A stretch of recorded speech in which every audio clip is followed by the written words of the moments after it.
crossover. Oh, killer crossover. His crossover, it just crossed him over. Another victim to the crossovers. Crossed him up and set it down. The crossover on 1620, the GBR, is powered by Everlow Concrete Repair in Omaha at everlowconcrete.com. Doesn't matter if you're a red or a blue, you can have Everlow Concrete Repair in Omaha. That's true. And fix whatever may be ailing your driveway. They don't discriminate. They would never. They would never. Today only. If you are a fan of the red at Everlow Concrete Repair right here in Omaha. No, don't give out deals that people they may give you a big discount.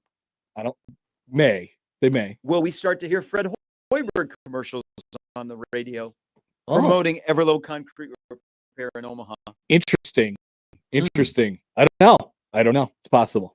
Good morning, guys. Hey, good morning. How you doing? Good. He's been looking forward to this cross. No, not 6 a.m. Because I defended you this morning because people were sending in memes of you. I know. And I said, you're doing it wrong. I go, Connor's not going to get triggered. He's going to be sarcastic and he's going to turn it back on you. And you're going to be like, oh, Connor's cool. No, I don't know. People don't think that anymore. That is not that's what's going to happen, but that's not the reaction. I say that Connor is cool. People don't think that anymore. I don't know. It's something went wrong somewhere. But see, you are quote tweeting and you're sarcastically.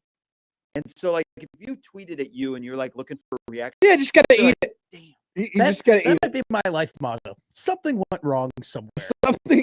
Something happened. I don't know what that something was, and I don't know when that something happened. Yeah. But it didn't go right. You never know what it is for people. The guy who was like, I don't know if I don't like you or I don't like your content. And you go tweeted and you go, you got to get back to me. Please let me know. Immediately. and let me, is it me or is it what I talk about? Please tell me. Please let me know. I'll adjust accordingly. There was a banner night on Twitter. Did he get back to you? Yes, he did. Oh, what did he say? Let me go find it. Was it just you? Did he go, it's not you, it's me? Did Matt Rule, John Butler? I gotta scroll a little bit in the mentions. Gary had a great tweet to a sex bot. That was awesome. I did see that. Yes, I was tagged in that. That was an old timer. Also, I love it when people describe like bad, like blowouts, like as assaults. I just think that's just a really funny adjective. That's assault, brother. That's assault. Let's see. A lot of scrolling here. Like when Adam Schefter, saw Myles Garrett crack Mason Rudolph on the top of the dome. Assault. That's assault. That's assault. Yeah, I don't know. I can't find it. Where was that guy? Who was that guy? Oh, wait. Someone just texted me. He goes, why is 1620 the GBR today? Why is it not? Do we not have any production? 1620. Did you ever rename the station today? Did you ever get a cease and desist when you called this place the home of the Huskers for like a good week? No. Okay. Okay, here it is. Well, wanted that. In reality, I'm sure you're a good dude. I just often read your tweets or hear your takes and shake my head like, why does this guy think the way he does? That's all. So I don't know. It's a little bit of both still. No real conclusion from that person. Why are you the way that you are? I don't know. I don't know. I don't know. It's just the way that I am. I would say that Connor Happer would fall into my top 10 of funniest people that I know. I would say that. Whoa. I'd say you'd fall into the top 10. Okay, so like if Happer in your scale was a comedian, what tier would he be in? Happer would be the type of comedian that he's a really big deal in a certain region. Like you would be like a really big deal in the East Coast. People on the West Coast may not know who you are, but you kill it out in Boston and New York and everything like that. I don't think I'd kill it in Boston. And then I think what the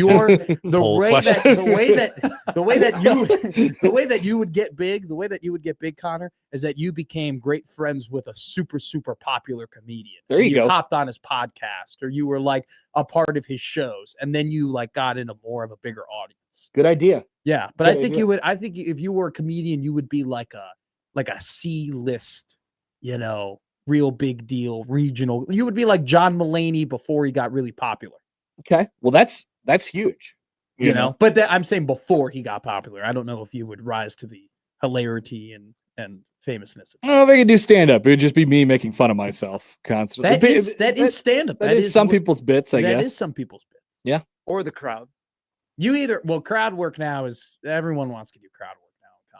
we have a crowd work calamity. We have a crowd work epidemic. What? I mean, it's just too many. Okay. Too many. Just because I'm really deep into like all these comedians and I watch comedy. What are you supposed to do? The guy gets up there, you bought a ticket, and you just say, No, stand up there and be Did you funny. respond to a heckler? No, And your question yourself is, what do you got? No, As like, I got you. No, it's not even to hecklers anymore. Every comedian does 15 minutes of crowd work, It's literally and it's what they push out on social media. Exactly. It's like it's not necessarily comedy anymore. Mm-hmm. It's just their entire bit, their entire routine is let me identify somebody and let me make fun of them and let me make like a bunch of clever jokes. It's not a stand-up routine anymore. Let me have super high cheekbones, say the Exactly. most insulting thing I can possibly think that I would never say to another human being, and say it. I do like making And I'll fun be of really people. popular for like 12 minutes, Yes. and then I'll get canceled. And then I can finally do, well, they tried to cancel me jokes. Bangs. So you don't Bang. think that I should do that? I don't think you should. I think it's cool when like if there are a couple guys who are really great at crowd work. That's their thing. Like they're dope at it. It's funny. But now it's just everybody's bit. And I don't like it when it's everybody's bit because then it's nobody's bit. Okay. So don't do crowd work. Just That's do why- it. I don't think I'm going to be a stand-up comedian, for the record. Interesting. I think you would. I think you.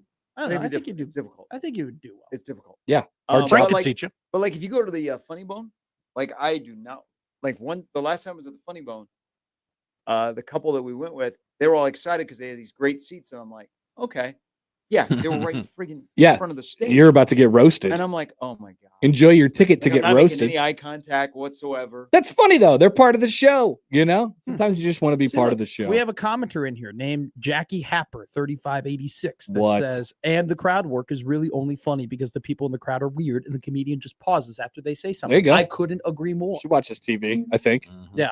whoever But that yeah, is. we need to get that Project Runway podcast up and moving. Be great. Josh, you're right. Like all the stuff that's pushed out like on TikTok is of crowd reaction, Yeah. not like of a good joke. that 'Cause I get it. You don't sold. want your act going out there. Like, I get it, but It's not routines anymore. It's not like, it used to be a routine. It used to be art. It used to be set up, magical. punchline. Bang. Set up, You, it punchline. used to use your Like creativity. Kevin now you're Hart destroying Michael Jordan. Yes, that was funny. Now it's just like I ask you, and I hope that you have something terrible that happened in your life, and now I get to make fun of that PTSD moment, and I'm really funny for being a Richard there- about things. Are there Lowbrow. any other comedians that don't allow cell phones? I was in a Joe You- Rogan. You got to have leverage Because Kevin Hart to does do that. Yeah, Kevin Hart, like you got to be A-list. Joe I think I went to Aziz Ansari once, and he was like, "Turn your phones off" or something. But they didn't take him away. I don't know if they took him. I don't think they took him away. It was Weird. at it was in the basement of the Civic. Remember that? Yeah, The Omaha Music Hall. I heard his act is pretty raunchy. Oh yeah. Yeah, but then I couldn't stop. I couldn't get the picture out of my mind of him being the guy from Parks and Rec, and then it was like more funny because Chicky porn. exactly that's the guy he was to me the entire time when he was saying stuff about all sorts of things, and I'm like, I don't know who this guy is. Shane Gillis you didn't have to take your phones away for Shane No. Gillis? No, but he wasn't recording a special. That good wasn't point. that's only Well, when because so- Rogan, the one Rogan show Yeah. I went to, that was his special, and they took my phone away. So Kevin Hart, when he was at Baxter this summer, he wasn't recording a show, but you had to give up your phone. Yeah, it's the only gift you ever gave to me is the phone sleeve. Oh, that's right. Wow, and name all the gifts that you've gotten, Gary. A Cubs golf towel, a Wow. Portillo's hat, a Portillo's. whiskey bottle. That's so many gifts. And you're just like, I'll take them. I'm not going to get you anything else. I give him the gift of 4 Being- hours every morning. exactly. But he gives that to you also. Well, we have a Well, I don't think he thinks it's a gift. Clearly, we have a couple of bets that are outstanding that we'll get off the books. before Yeah, the so end of the year. I owe Gary even more stuff now, is what I was told. Because today, I guess tomorrow actually is our 1 year. It's tomorrow. It's Got it. tomorrow. Okay. So I thought it was today. Big So I day. got him. We can move past all the things that happened what this a- weekend, and then we could just talk about tomorrow. Tomorrow is the most important day. I love it. That's a very Dave Ramsey pivot from you. You can't do this. Yes, he can. No. He totally can. No. And he totally Hey, I will. ignored the crown Hey. for 2.5 hours. Hey, you know what benefited you last year? The game was on Friday, and there was a football game. I know. Nebraska had success on the football field, so we got was to great. Monday morning. Yeah. and everybody was like, "Going to a bowl game." The Going to memes, bowl the game. memes only lasted one night. One night. Why do I get memed now? What happened? You're just a memeable guy. I guess. I mean, there's a lot of pictures of me. I have potential memes of you in my phone. You might be. Whoa. You are the only person. You didn't let any of them go last night? No, because I'm not going to make fun of my friend. I'm not going to kick. It was a great time to do it. Also, if you noticed, how many Nebraska basketball and Creighton tweets did I have yesterday? I don't know. He was locked in on that Bears-Packers game. I didn't tweet once about the basketball game. Well, by the time you probably got to your phone, the game was over. Did you tweet about Caleb Williams picking the end zone? Okay, so it was a great moment. Joey is here on the desk, and I'm over there just across on one of the tables. And Caleb is rolling left, and he throws it. I go, he got him. He got him. And then all of a sudden the pick happens, and I go, no. And you hear Joey go, yes. And I was like, I wish there was somebody here to witness just the screaming that was going on between two rooms when that play occurred. You just turned into Paul Allen. No. Yes. It can't end like this. I broke my hat on accident. I broke my hat. Whoa. You broke your hat? I did. So it would have been, I mean, you can kind of play both sides, so it would have made you more comfortable just fire off a bunch of Nebraska ball memes last night. You should have done that. No, I don't. I mean, I went to one school. I have a job for the other school. I just I stay out of the weeds. I do my job. Right. Yeah, probably best for your health. Yes. Oh, big time. But I broke. So I have my Cubs hat, my old school Cubs hat. Yeah. I slammed it, and it's a snapback, and the little metal piece on the snapback got all like janky and everything like that. So now I have to take a screwdriver and screw it back in. It sucks. I'm an idiot. Well, you are really down. I'm not down. Okay. I'm fine. All right. Nothing you could say will hurt me. I've been through it. It was jarring. I said this in our opening with Matt this morning. Like, we're so used to Creighton playing at a different level. Correct. Like, that's why it can't hurt me. To see Creighton play like they did yesterday. I'm not mad at losing to Nebraska. I'm mad at what it looks like right now. That's yeah. I'm with you there because I have not seen that out of a Creighton team long time. Yeah. So whether it was what Nebraska did or what Creighton did to themselves, that was like jarring. Well, and it's sort of par for the course this season. It's been ugly. They haven't gotten better enough. They haven't made enough improvement from game 1 to now. That's just a fact. Not quite. No. They are. Everyone's like, oh, January 1. Talk to us in January. Do you it's think 3 weeks away. Like social media with both schools in this game, regardless of sport, they get really excited. Mm-hmm. Do you think that it was intentional that Creighton baseball tweeted out that they're going to play at Miami in March during the basketball game yesterday? To distract people from what was happening? All I know is I got a text from the coach of Creighton baseball. Yes, and it was a picture of me in a meme. Oh no!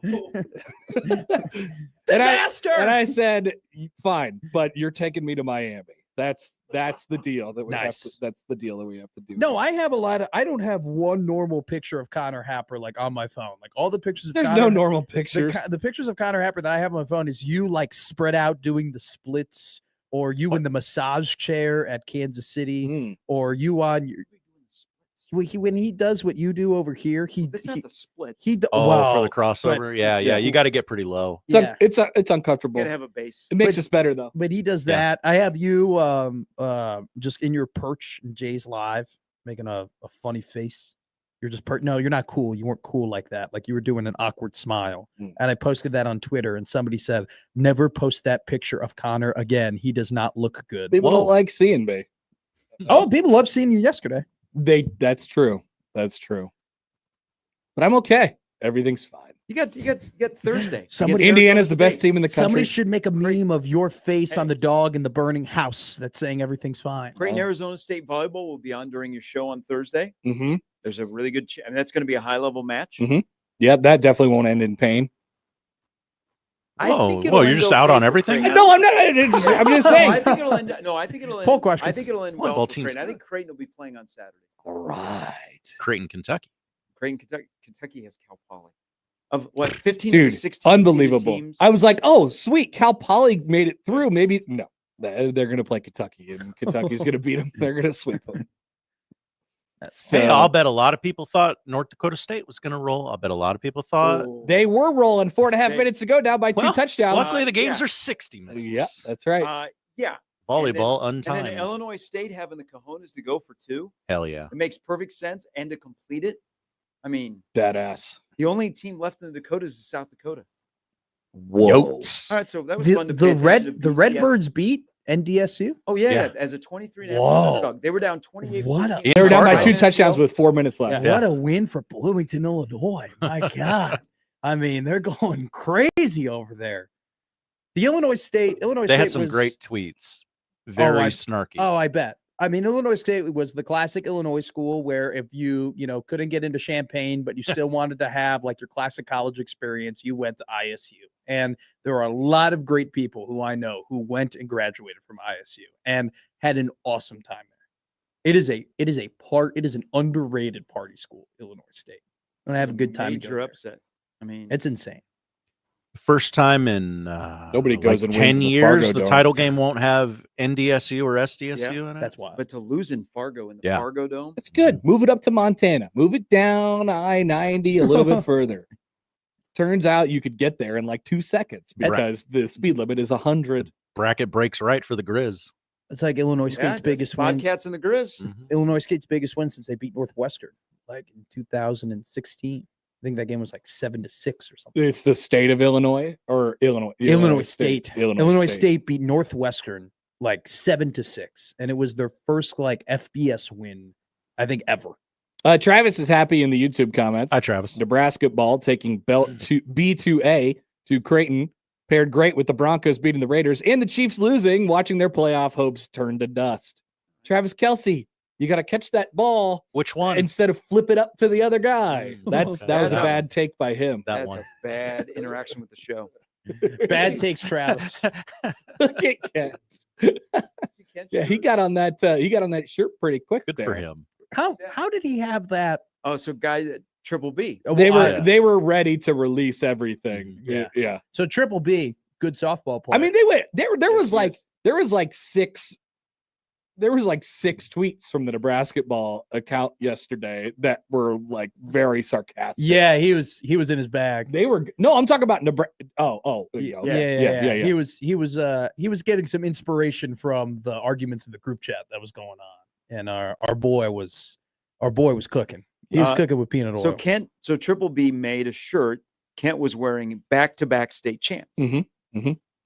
But he put it on during after- the game. No, I think this is after the game. During the must game. have It been looks with like like 8 people are minutes exiting. left. Yeah, Can you because people imagine? started to leave at the under 8, right? Oh, And he's yeah. like, "All right, time to throw this puppy on." It was so. you know, it's very like people will like get on now. It's not as bad because when the place first opened, they used to filter everybody to the floor, Mhm. Yes, and so while the game was ending, you would see a mass of people On the leaving floor. right by the floor. Yeah. So now they stopped that after so much media scrutiny. Yeah. So now everybody goes up. Yeah. But you're right. and you can't go on the floor, and they release the gates with like 5 minutes after the Yeah. game, so you can, but it's just late. I did not get that last night. Why everybody was leaving again.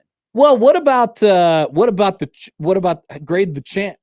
What about the chance? I didn't really hear anything. I on thought the Who's Your broadcast. Daddy was pretty good. NIT is a weird NIT was 'cause questionable. That doesn't exist. NIT doesn't exist / Nebraska ball current champions of the NIT.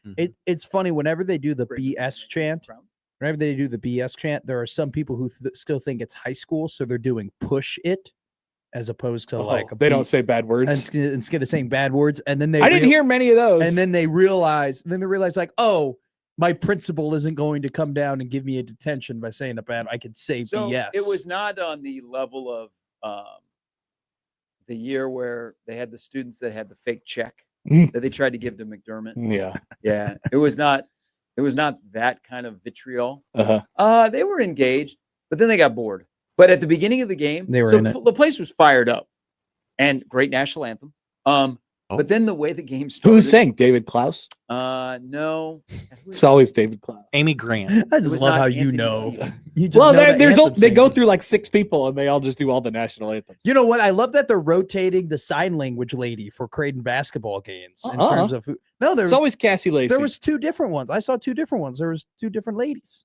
No, I The think two he always does the it. 2 games I went to, there was a Yeah. different woman who did it for Wow. the Maryland Eastern Shore game. Hey, you don't mess with the sign language people because, like, the lady that does it for the National Anthem Memorial Stadium, do not try tread. She's got like a Cal Ripken streak. Maybe I don't know. There was a different lady. I mean, the two Creighton games I've been to this year. But at the beginning of the game, so the game starts like it did. It was a rock fight, and you're like, is anybody ever going to score? Like it just, I know, it yeah. brought That's down what I like thought. the vibe. People are like, oh, Yeah, does that make the celebration worse? I mean, Nebraska could have won by like 50 they could. if they would have made some shots. They could have won by like 100. You know, they scored the second lowest amount of points they have all year yesterday. Yeah, I know. It's 71 it's only Well, there was a stretch there only you didn't know if Eastern anybody Shore. was going to get to 30, and you didn't know if Creighton was going to get into double figures. Creighton at 19 and a half. Yeah, They People scored 2 do not points- forget. They scored 2 points in the first 8 minutes of the game, and they did not score in back-to-back possessions until 11 minutes could go in the second half. well, to be honest, you cannot survive if Austin Swartz is your best player against Nebraska. No, they're just looking for answers. And They're he just looking for played anybody. pretty But he was the only one who was able to be like, "Oh, here's a hole in the defense. Let me just step in this hole and take a shot." Yeah, I think Like, I'll drive. I think Yeah. I'll go toward the basket. I think I'll Yeah. actually like when I catch the ball, I'll actually take a step forward. They just instead of kept falling into waiting. the trap of like, oh, they're gonna have the corner 3, and then they kept shooting the corner 3, and then it went off the side of the backboard, and then they're like, actually, let's drive baseline and get trapped. There's so many Do you things. think that Mac made the decision to take Zukic out as the ball was in the air? Because it hits the side of the backboard, and he's like, "But It was tough. Well, outside of Josh Dix, everybody loves shooting the corner 3 on Creighton. Everybody, like, that has been probably the number one. I don't know the heat chart, but I feel like that's one of the top 3s across the entire team they take. I don't know. And they could not find it yesterday, and then they did find it, and they didn't hit it. Oh, they got horrible. They created horrible shots, and then they missed them horribly. I don't think Fred. Nobody asked him why they didn't wear red. So it was the red on. Yeah, what's up with that? I don't know why they didn't wear red. Well, maybe they found out that Creighton was going to do their Navy, and then they were like, "Screw this! You know, if you're not doing it, we're not doing it. We're not playing along." What do you think of the Navy uniforms? I think they're fine. Yeah, they're fine. I like Yeah. them. Man, I don't like The only thing that caught me was so the C on the side of the shorts looks like the World Herald logo. Yeah. Yeah, all those Oh. old English capital letters look the same. But I like the uniform. They really do. They really do all. Do look the same. all old I'm on English it, don't capital worry. letters look the They same? really do. But I also think that Creighton should wear the baby blues at home more often. They're in the mix all the time now. They I don't got know. their Love their one gray. they got their one gray out of the way this year. I No don't- more gray. I don't know. I don't like. And this The isn't baby just blue a- at home, I think it's a good look. No, the baby blue is awesome. Well, I think I'm- that K-State game is a powder blue game, so I'm just, and this isn't a Creighton thing. This is like an everybody thing. I have to make sure I pronunciate the T. I have a lisp. I'm sorry, guys. I don't like all teams do this where if you're a blue, like even the Cubs do it, where if you're like a blue team, you think that you own all the shades of blue now, right? I like it when teams are like, no, this is our color. We're just gonna stick to this shade of our color. well, Creighton had the foresight to throw in that little strip of powder blue and when they redid the Creighton logo like 15 years ago. Yes, yes. There's that little So you can, that makes sense. But Yeah. then like the Navy, I was like, oh, that's kind of, I don't know. Stick that, like even the Cubs now, they're all into the powder blue and everything like that. And it's just like that didn't really exist until Chris Bryant like wore. Well, I mean, I don't think the exi- Cubs have any powder blue in there, do they? now Not they do in- when they do their Now they new do. when they Yeah. do their But I'm new- talking new about like one. in their logo. no, Oh, no, yeah, no. yeah. They got zero. Yeah, They have yeah, zero. right. And so it's honestly, I think they did one. Didn't they do one powder blue jersey in the 90s, Gary? They had one like throwback powder blue, and that was it. And then Chris Bryant started putting it into his gloves, and then it got brought back. But like, stick to your shade, stay in your lane. Well, no, I mean, nothing will ever top the real powder blue that the Royals used to wear, the original God. powder blue. The KC powder blue is so sick. It's so sweet. At least we have baseball. Like you Winter said. meetings this week. Yeah, they got to make a deal. Who's for going to get somebody. Schwarber? Who's going to get Scooble? I keep hearing Scooble rumors. Kyle Schwarber to the Pirates.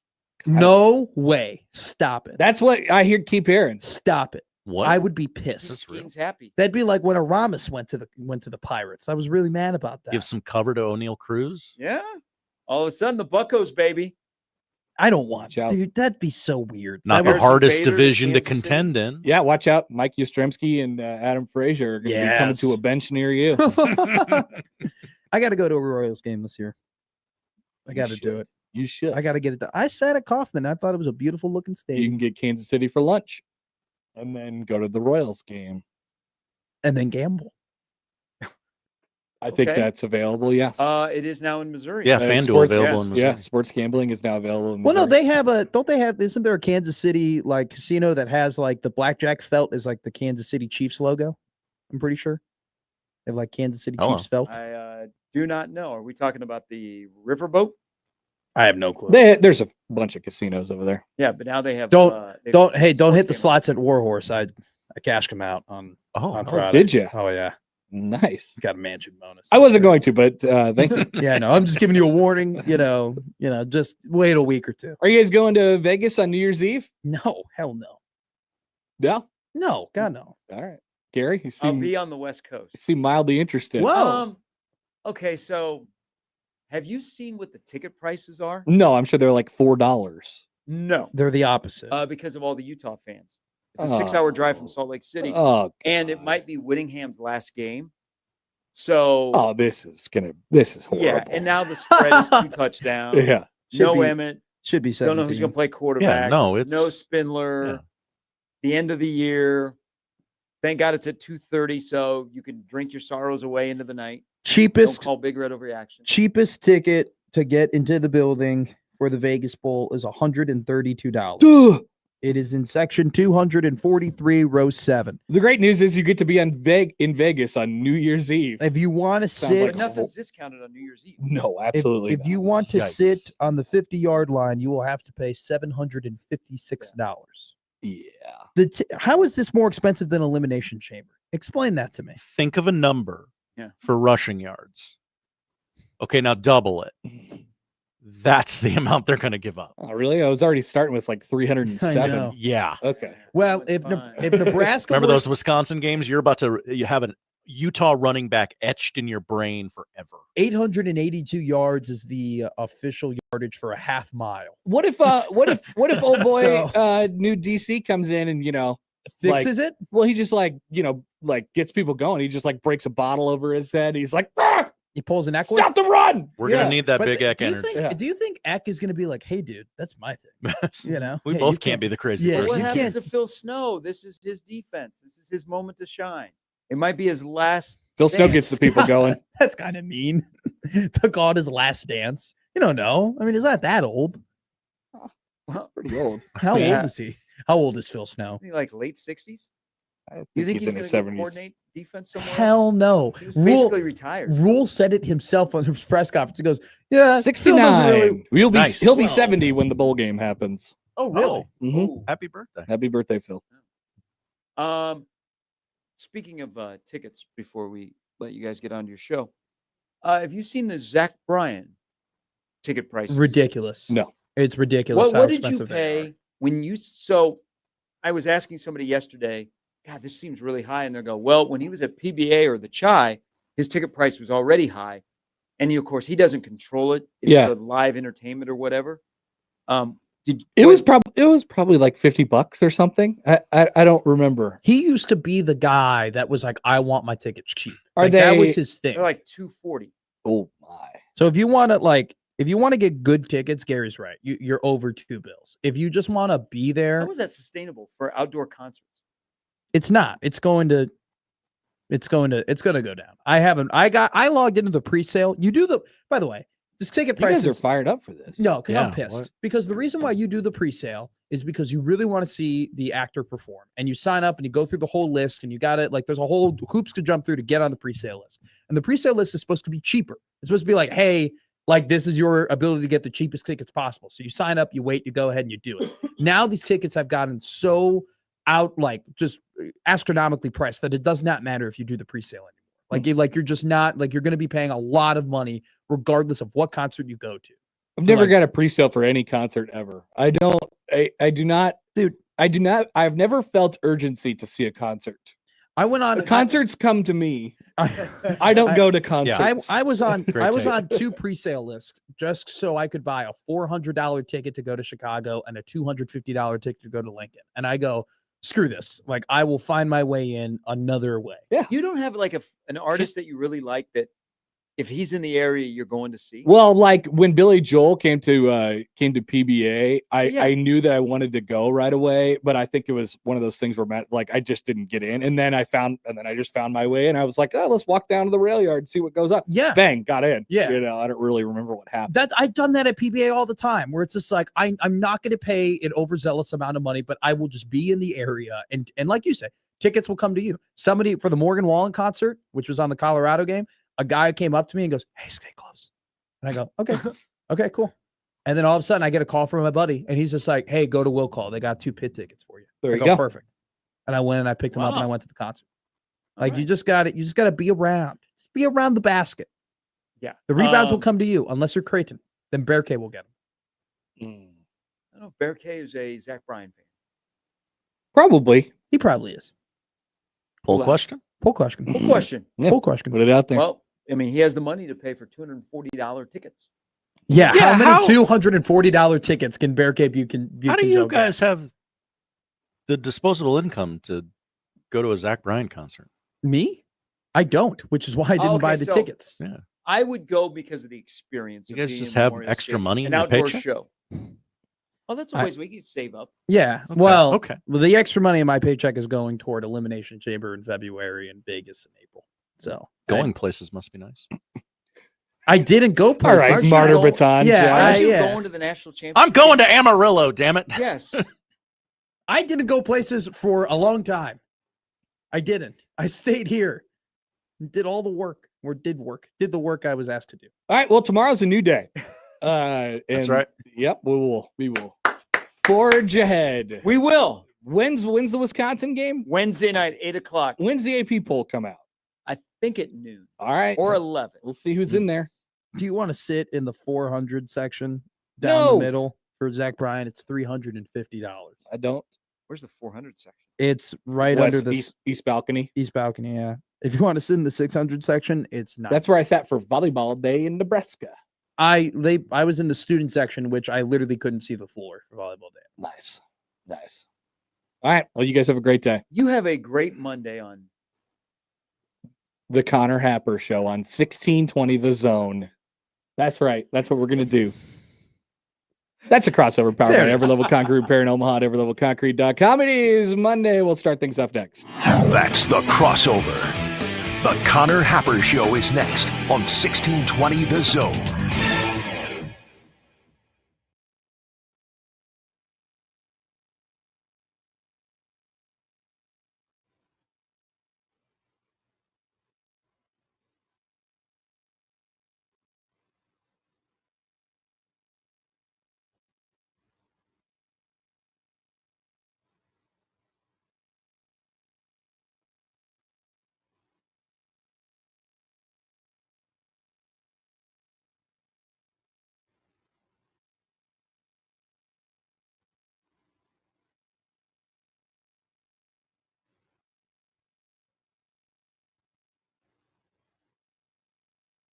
A cold start this morning and could see a few slick spots with our overnight dusting of snow. Staying mostly cloudy to partly cloudy today, breezy with the high of 37 and gusts possible out of the south up to 20 miles an hour.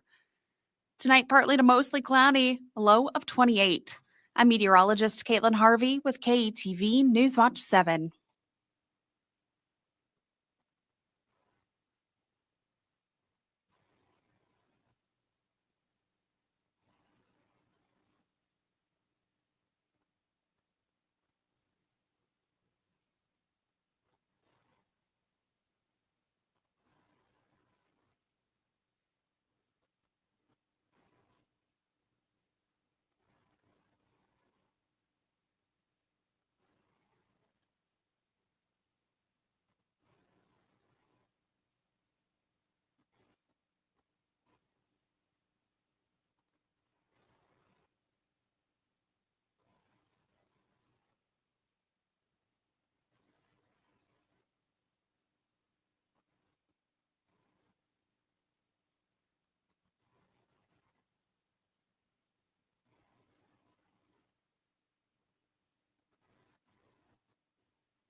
I'm Steffi. You may know me from your social feed. I go big for the holidays, so I'm going to Famous Footwear because the best gifts are giving famous. My friends and family are gonna love all these styles from Nike, Adidas, Crocs, New Balance, Skechers, and more.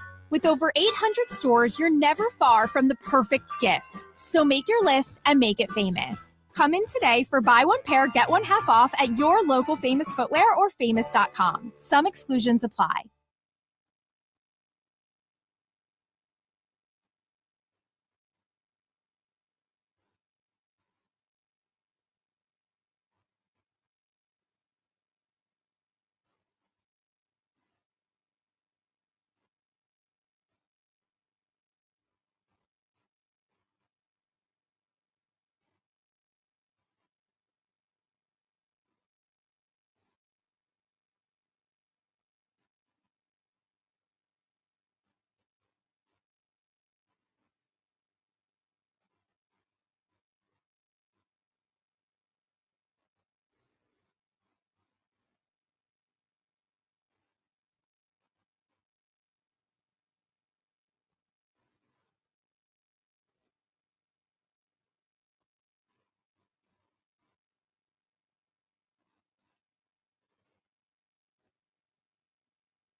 At IBEW Local 22, Opportunity sparks brighter futures. They're hiring all levels in low voltage, residential, and commercial. Enjoy great pay, full benefits, and training. Call Mike at 402-810-0789 to electrify your career and light up your future today. It's the Connor Happer Show. Are we sure we want to do this? Could you, make an announcement that we're ready? It's the Connor Happer Show on 1620, The Zone. All right, welcome in. Happy Monday. It's the Connor Happer Show. You're on 1620 The Zone and on 1620thezone.com. Connor Happer, Josh Odson with you. What a weekend. What a weekend. Yeah, what'd you do this weekend, John? How was the volleyball? Sat around and watched a lot of sports. Volleyball was good. Volleyball was good. Watched Creighton advance on to the Sweet 16. They'll be heading to Lexington this weekend. Nebraska took care of everything quickly and easily, mostly on over their weekend as well. So I'm glad you mentioned that. Great volleyball around here. Isn't Nebraska the volleyball state after all, Josh? That's what they call it. You know, people end up forgetting about that just for some reason, right around this time of year, 3 out of the last 4 years. I think one of those years, it was oh, yeah, we're still a volleyball state. And then but 3 out of the last 4 years, right around now, it's actually, have you heard about this basketball thing? And I'm I've been telling you guys about this for a long time. I thought we were supporting women. Me too. Mm-hmm. A great point made by you, Josh. Thank you. Today on the show, Sam McKewon will join us at 1:00. And that is the lone guest in our lineup, powered by the Rooferees, at John Higgins Weather Guard. Love to hear from you all today. Yes, still. Okay. 402-951-1620 on the Prairie Flower Casino Zone hotline. You can call or text that number. Tweet at Happer Show, at Connor Happer on the JTech Construction Zone Twitter feed. Email Connor, Josho at 1620thezone.com on the Equitable Bank Zone inbox. A great comment from Hot Danger. Hi, Hot Danger. Women also play basketball, Josh. A great point. Great point. Nebraska basketball undefeated in the women's game, of course. And in the men's game. I wouldn't know. And in the men's game. I support women. No, we are not. We are not ignoring what happened yesterday. What if we went till noon and didn't talk about it? That would probably be rough. Probably be really difficult. But yes, Nebraska absolutely dismantled Creighton yesterday in basketball. And I guess I was wrong about what kind of Creighton team we would get yesterday. Did not see that coming. Seems that way, yes. But it was not enough for Josh to win picks. It was not enough. You Rats. erroneously claimed that it would all come down to that. I thought you took Bama instead of Georgia. My bad. That's on me. I had the dogs. I was barking. I listened back to it just to confirm. I said, "Roo, roo, roo, roo, roo." Did you really bark? I did. Oh, wow. I barked. So I won picks. So at least I won something this weekend. We will talk about that here in just a few moments. Elsewhere in football, Nebraska parts ways with Raiola number 2. 2 out of 3 Raiolas gone. I guess the first Raiola that we're talking about was never really here, but he was committed to be here, I suppose. That leaves one Raiola standing. Well, scooting. And, So we'll talk about that. And then they hired a guy named Geep or Jeep. I don't know. I think it's Jeep. It's probably Jeep. Jeep sounds more like a name than Geep. I genuinely don't know. Wow. Yeah. That's a great question. I really don't know. I think I would assume it's Jeep. So then they hired another guy. Then they hired a defensive coordinator from San Diego State who has no Big Ten experience. Can you believe it? Yes. I'm not mad about that at all, by the way. Nebraska will also play Utah in the Vegas Bowl on New Year's Eve, where they have opened as 2-touchdown underdogs. Whoa. We'll try and fix the playoff. Actually, we won't try and fix the playoff. We'll just mention that the playoff, we'll try to fix the playoff again, and then we'll screw up the whole thing royally again. Mm-hmm. I don't know what's happened to me, but I full on enjoyed Indiana winning the Big Ten championship game. I can't freaking believe it. Thanks for talking to me after the game. Hey, don't make fun of our hero Fernando Mendoza. Okay, he is hilarious. In real time, I was realizing I had never heard the man speak before. He is hilarious. And we have a playoff set up, but not without a little bit of consternation, I guess, before that. Andrew writes in, have you seen Jeep's real name? No? Do I need to do a Google? That's a pseudonym? That's a stage name? So you have like a Wikipedia page or something like that? I don't know what his real name is. I don't think he really has a Wikipedia either. Usually that'll tell you the answer. Is Geep short for something? Oh my gosh. His full name is Gideon Pillow Wade IV. Pillow? He was called GP, which was shortened to Jeep. Whoa. Okay. All right. They got Gideon as their offensive line coach, which is absolutely amazing. If the O-line is tough, he'll be called Jeep. If the O-line is soft, we will Gideon call him Pillow. Or Pillow, yeah. Mr. Pillow.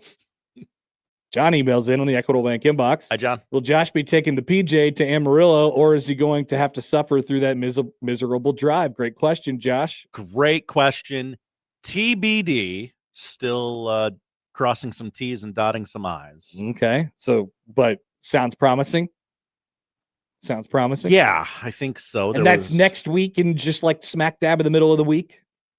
That's right. Wednesday, December 17th. So you don't know your travel plan. You can't tell me when you're going to be here next week until you figure that out. I believe last year we left on the Monday. All right. That's the assumption I'm working off of until I hear different. Here is Aaron. Hi, Aaron. Right on the text line. Can I get a "they're good" from Josh? Kind of like the honk honk for us Husker fans. Hold on. Let's not good. Let's not blow our wad before we get to the actual segment. Okay, everybody? Well, it's coming up. We're going to talk about it. I will play the hits for you all. But people are tuning into the content today because they're trying to find out if they dislike me or just the content. So you have another ability to make that decision today. That's what's coming up on the show today. And yeah, we'll talk about the unpleasantness or the pleasantness for many. Indiana winning the Big Ten title? No, not that one. Oh. The basketball. After this on 1620 The Zone.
Nebraska ball.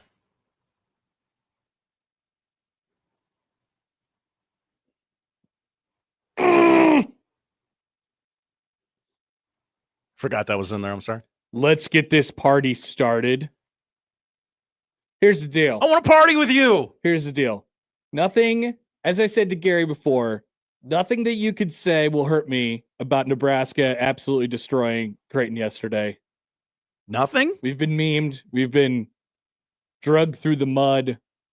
I'm not going anywhere, you know? Like I'm not like the one meme where all of a sudden I was wearing a red Herbie quarter zip instead after going back into the bushes like Homer Simpson.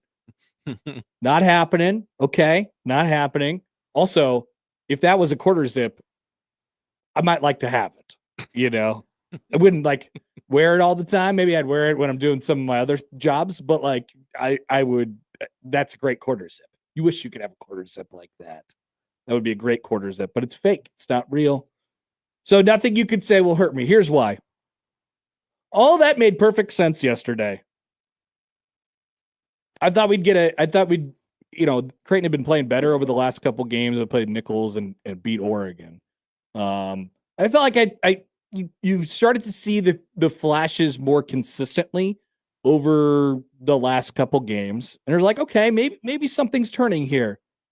Guys are getting a little bit more aggressive. They're starting to feel a little bit more confident. And it all completely just crashed in on itself yesterday. Creighton was completely disconnected, as they have been throughout the majority of the year. Nebraska was far and away the better team, certainly is the better team right now, the more connected team, the tougher team, all the stuff that came out in the post-game press conference yesterday and then on social media, like, hey, we're the tougher. They were definitely the tougher team. Mast was easily the best player of the game, and then Sam Hoiberg did everything else. They got a bunch of guys who are, Nebraska has a bunch of guys who are just really, really good at their roles right now, and that stuff just gets magnified when you're playing a team who, frankly, doesn't really know what they're doing or what they're supposed to be doing at the moment. A whole bunch of new pieces. I got a text from a buddy last night who was like, "What in the world? Like, I've never seen Creighton look like this." If you're a Nebraska fan, you're just watching Creighton for the one time every year. You have known what to expect over the years. They're going to have guys who play a certain way and selfless and team basketball and the skip passes and like they're connected and they know exactly what they're trying to be.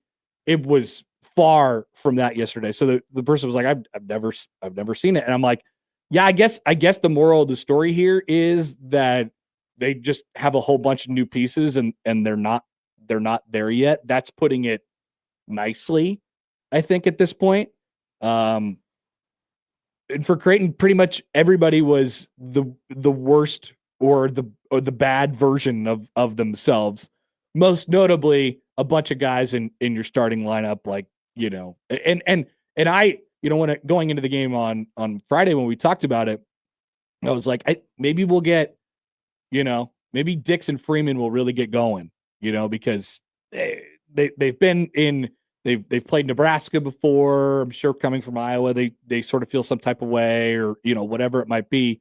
That did not happen. And I definitely thought we'd get a better version of them in that game, and that did not happen.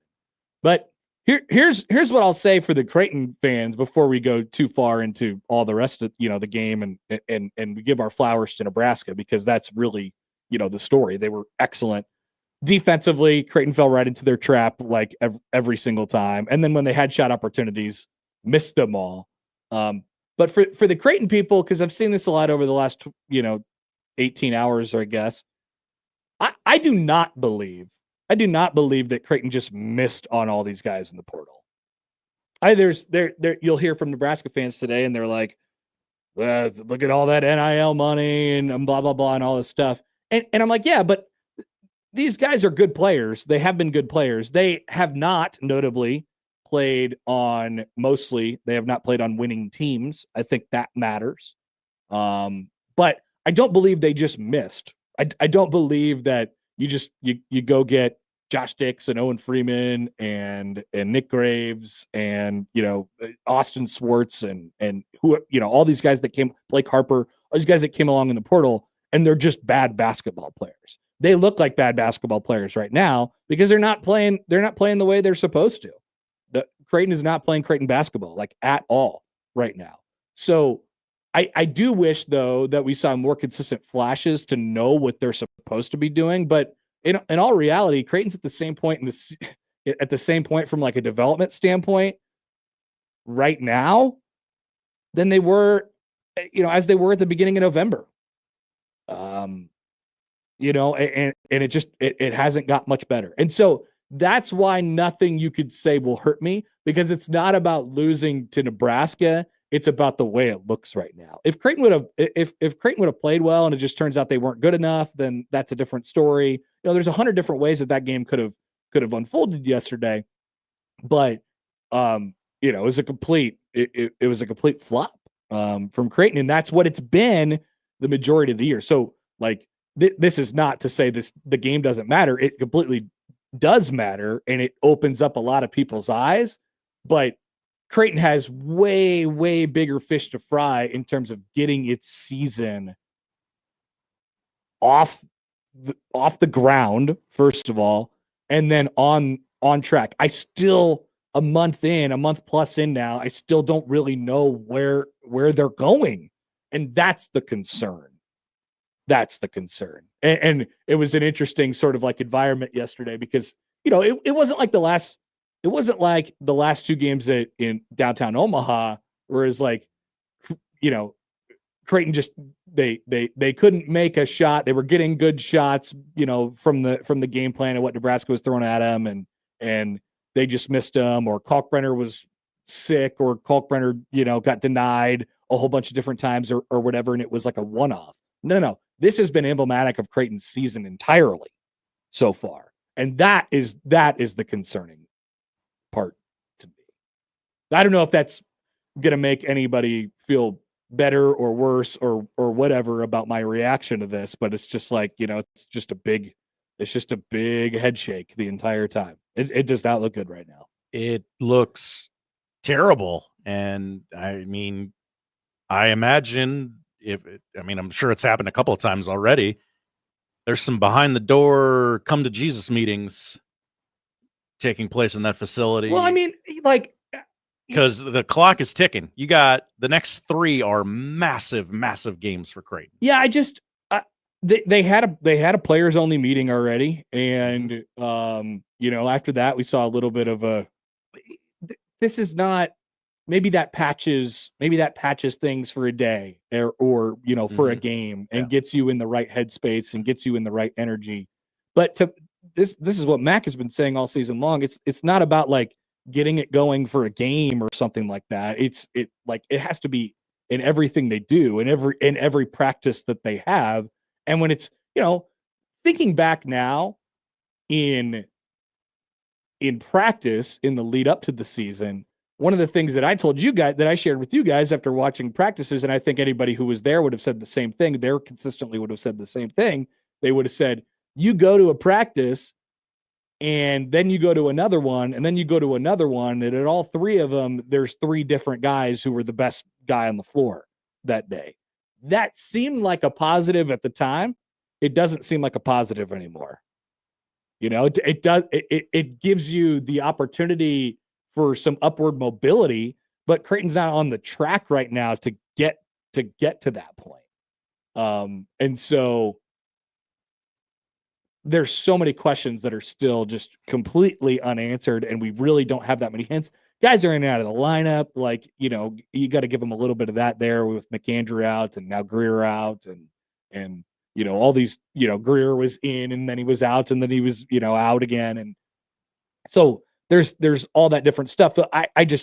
They're still in the stage that you would normally be like in the preseason, where it's like, hey, I want to find my 7 guys who I could really roll with right now. And nothing is consistent enough for them to land on any sort of decision-making process in that regard right now. Oh, I think they're far away from that too. They got to find the one guy that like, I need a bucket right now. Yeah, but like you have to. They've always been a program that has been greater than the sum of their parts. Mm-hmm. And now you have these really, I still think good parts. But they don't know how to do it yet. And slash what it takes. And there's a variety of different reasons for that. So one guy, it'd be great to have one guy pull him out of the hole. I mean, we saw some good stuff from Swartz yesterday, but it has to be everybody all at once. Like I'm sitting there watching, I'm like, they can't even get a pass, like it's a weak passing team. Not like in the quality of I'm talking about like they pass it weakly. Yes. Like they gently. They pass it gently, right? And I think there's just a lack of confidence. There's a big presence of indecision. And yeah, I bet they're all looking at themselves right now as like, this is not what I signed up for, and this is not what it was supposed to be. But I don't know what the answer is. I really don't know what the answer is at this point. But yesterday's game was completely emblematic of what it's been like this year for Creighton. And give credit to Nebraska, because I mean they were the team that when Creighton won 8 or 10 in a row, before Nebraska won an 18 or whatever the number was. Like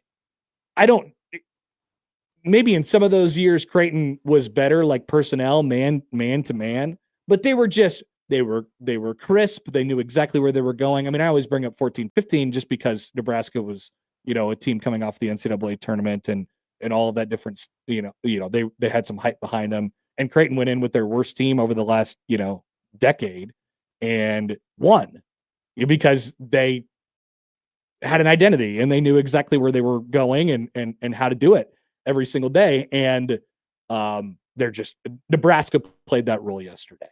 And in order for Nebraska to get to where they want to go, they have to be greater than the sum of their parts as well. And it looks exactly like that right now.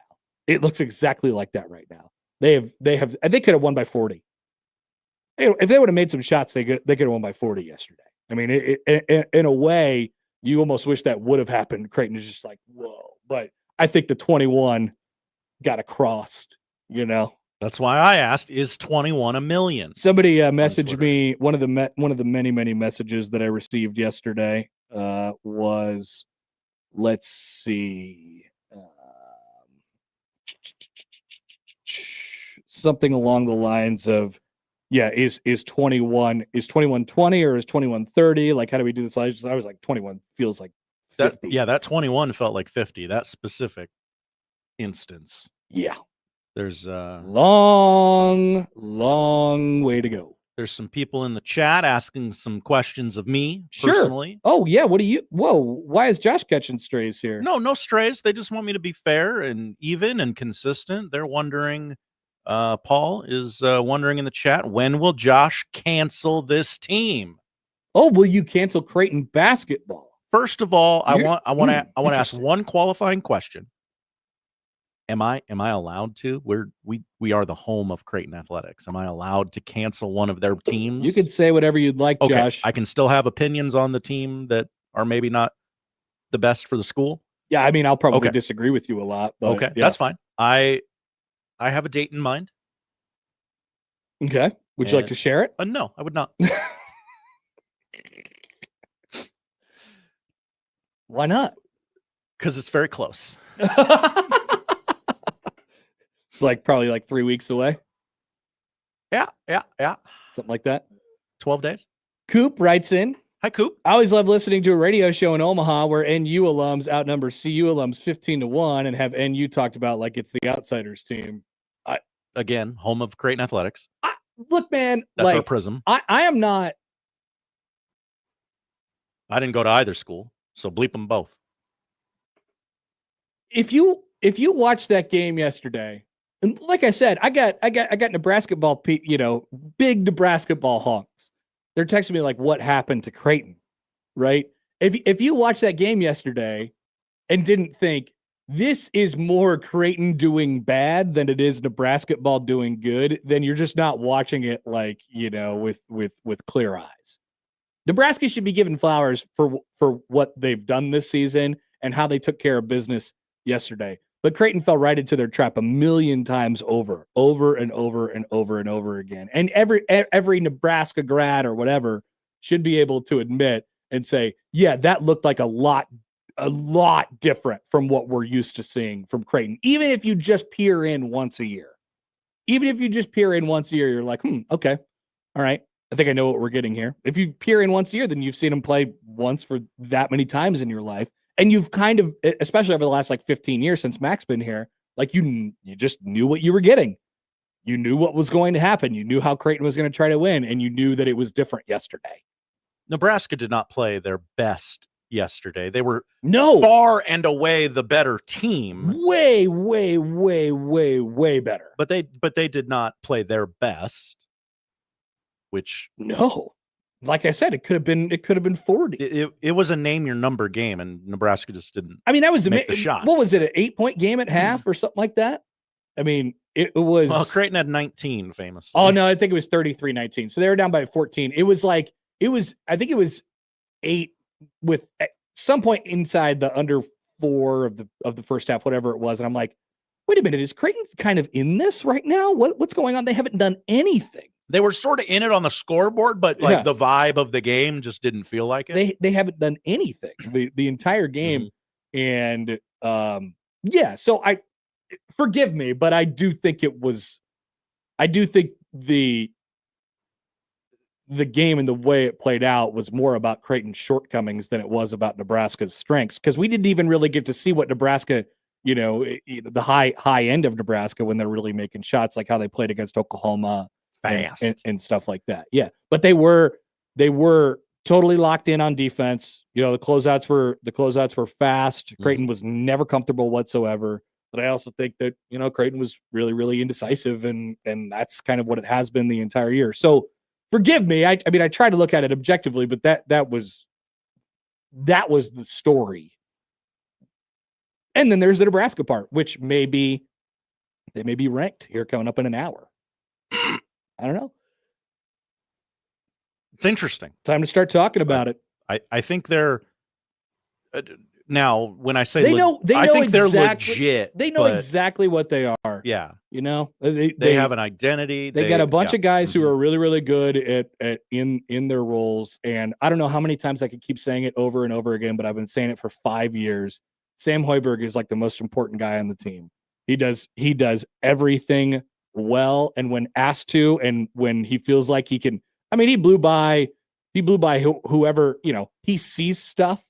He's not trying, as Nick pointed out yesterday on the broadcast, like Nick Baugh. Yes, Nick Baugh. By the way, what happened with Jake? What happened with the Connor Onion? Yeah. I don't know. I don't know. Did he get moved to like an NFL game yesterday, or what happened? I was like, whoa, this is Jake. What's Jake doing? That's great. Good for Jake. I got to text Jake and see what happened there. But he's not trying to score, but he can if he wants to. And then Mast was obviously the best player in the game and had the biggest impact on the game. But Hoiberg doing all those little things, and then all the other pieces can just be the pieces, right?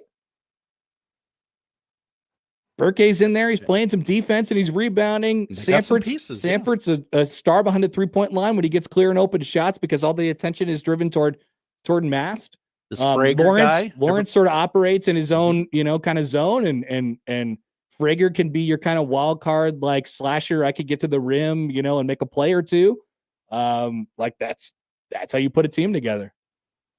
It's not individual. It's not one guy versus one guy. It's got to be the whole thing. And that's exactly where Creighton is falling completely short right That's now. What Creighton used to do. Exactly.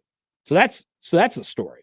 All right, so I want to hear from you guys, 402-951-1620. We get to some of your thoughts coming up on the other side. We have plenty to come today on the Connor Happer Show on 1620 The Zone.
Let's get back to the Connor Happer Show on 1620 The Zone.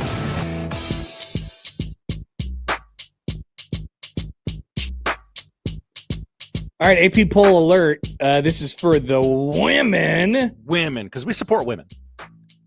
The undefeated Nebraska women's basketball team entered the AP Top 25 for the first time this season. Number 24. Why not higher, cowards? Coming off of a 101-83 win at Penn State on Saturday. So what does that combine now for Nebraska men's, women's basketball, and volleyball? Like 52-0 or something like that? Oh, yeah. It would be 17 from the basketball, 32 from the volleyball. Is it that many? That number is 49. Yeah. But I thought it was above 50 for some reason. Anyway. I am prepared to be wrong. What's up with Nebraska men's basketball, women's basketball, and volleyball never losing? You're so focused on the football. The football is responsible for all of the losses. You know, I don't think wrestling loses either. Yeah, how about that? Throw them in there. Yeah. I guess Nebraska, not football, wins every game. Oh, they're both teams are 9-0. So that would be 50. 50-0. I apologize. Bad at math. You didn't count the Creighton game. I didn't. Unbelievable. Unbelievable.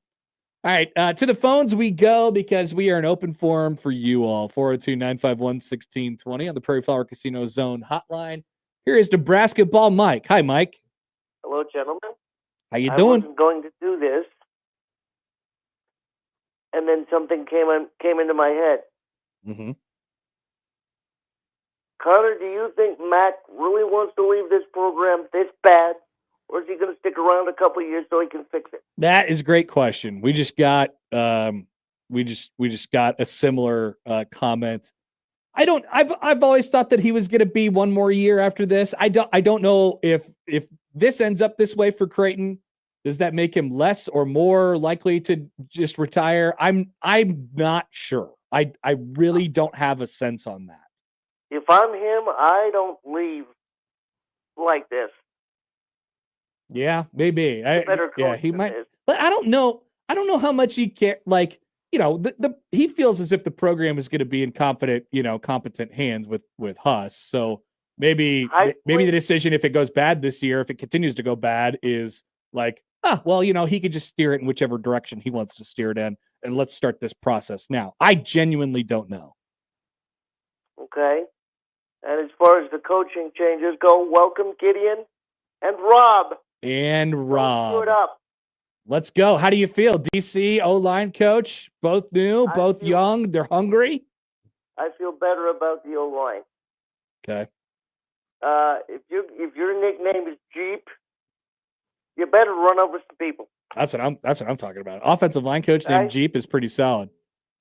So I don't know what the San Diego State guy's going to do, but I feel better about the offensive line right now. And I will say that this is the first bowl game that we've ever been in that I don't care about. Yeah. Get used to it. Don't get used to it because the bowl games might not exist going forward. So we'll see about that. I thought there would be more. It's really weird right now. I thought there'd be more Nebraska ball gloating from you yesterday. Did you go to the game yesterday? I did. It felt really weird. Now we have to go make it stand up. Okay. We're going to finish 11-0 in the non-conference. Now we have to go make it stand up. All right. Well, Mike, it's great to hear from you. Thank you for calling in. I appreciate it. Okay. All right. Bye. That's Nebraska ball Mike. Does it I'll try to say this carefully. Does it his first response was it was weird. And I think he probably meant that from a Nebraska ball point of view. Like, this is weird. Sure. We might be really good, you know. Yeah. But did it make it? And keep in mind, like the rhythm and the flow of the game and all that stuff. Like, both teams were missing copious amounts of shots yesterday. Especially early. Does it make it less enjoying? Do you enjoy it less as a Nebraska ball fan that you beat like a like this like kind of a soulless Creighton, like a husk of the Creighton Blue Jays past. Right? Yeah. Does that make it worse? I mean, or does that make it better in this because it rivalry, has though, different sort of ramifications for the future? In this rivalry, a lot of teams expected to win have not won.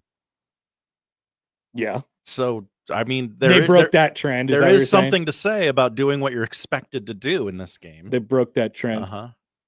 Okay. TCB.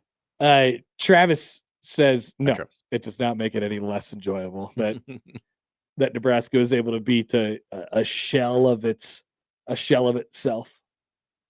You beat your rival. You beat him handedly. You should celebrate that. Yeah, I agree. I just wondered how it, because I didn't go yesterday because I wouldn't have liked seeing myself getting memed in real time. But I just had to take it all on the couch.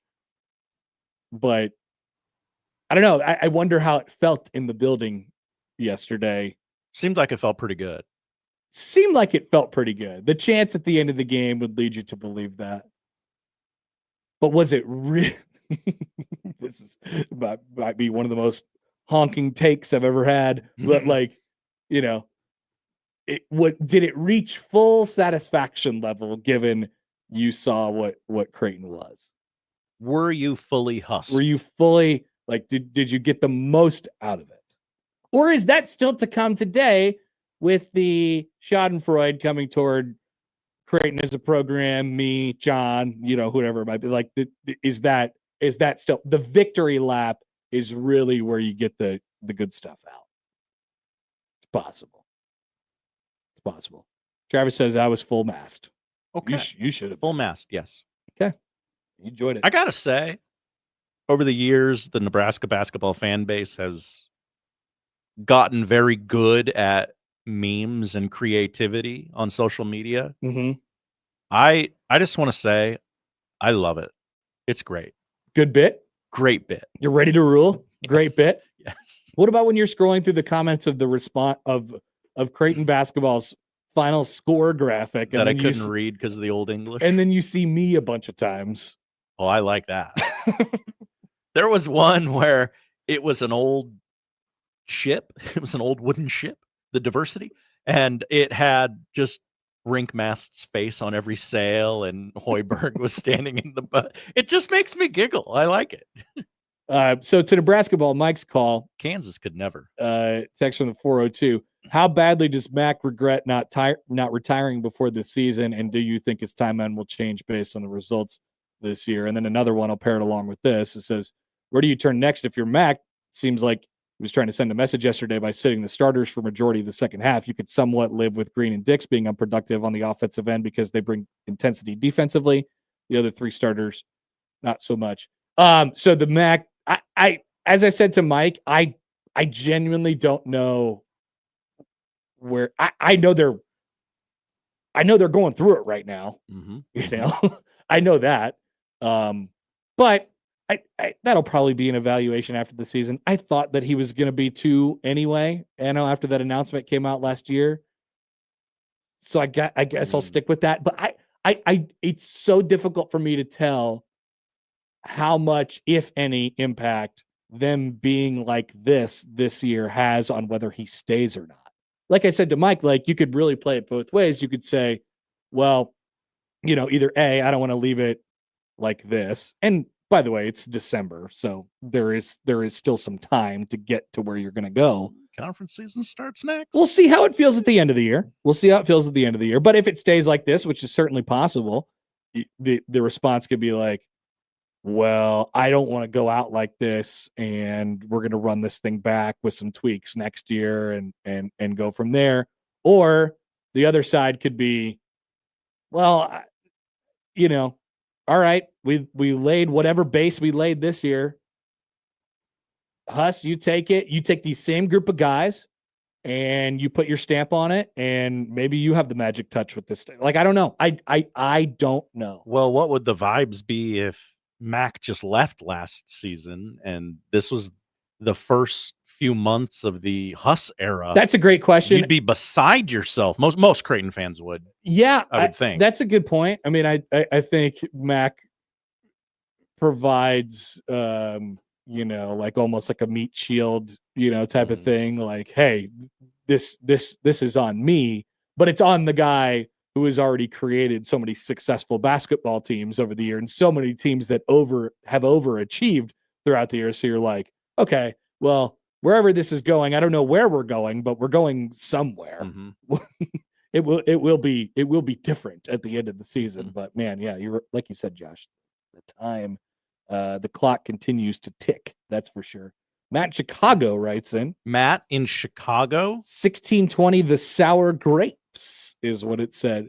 Do I seem like I have sour grapes? Are my grapes sour, Josh? So every fan is different. I don't feel like my grapes are very sour. There's a lot of, we've talked about this with Nebraska ball before. There's a lot of tell me we're good. Yeah. Tell me we're good with this fan base. That's true. Creighton can't be awful and tell me we're good. Tell me we beat a good team.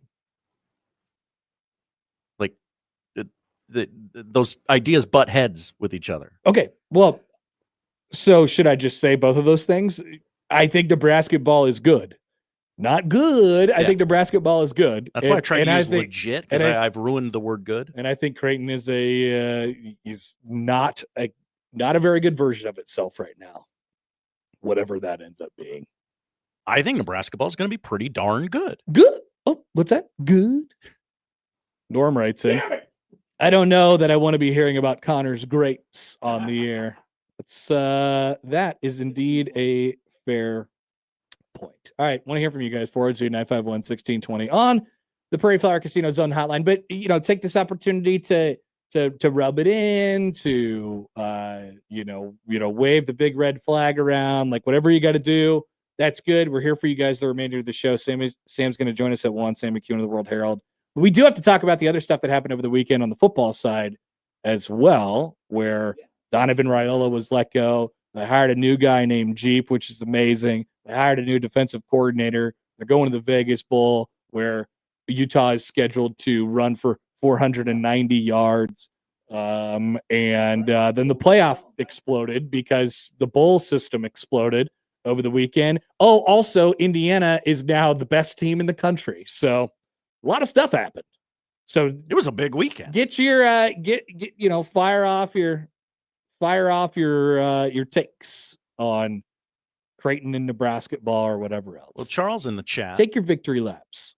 Bad grapes do make great wine. And I would like to add, Creighton fans love drinking wine. Do they like drinking WHINE?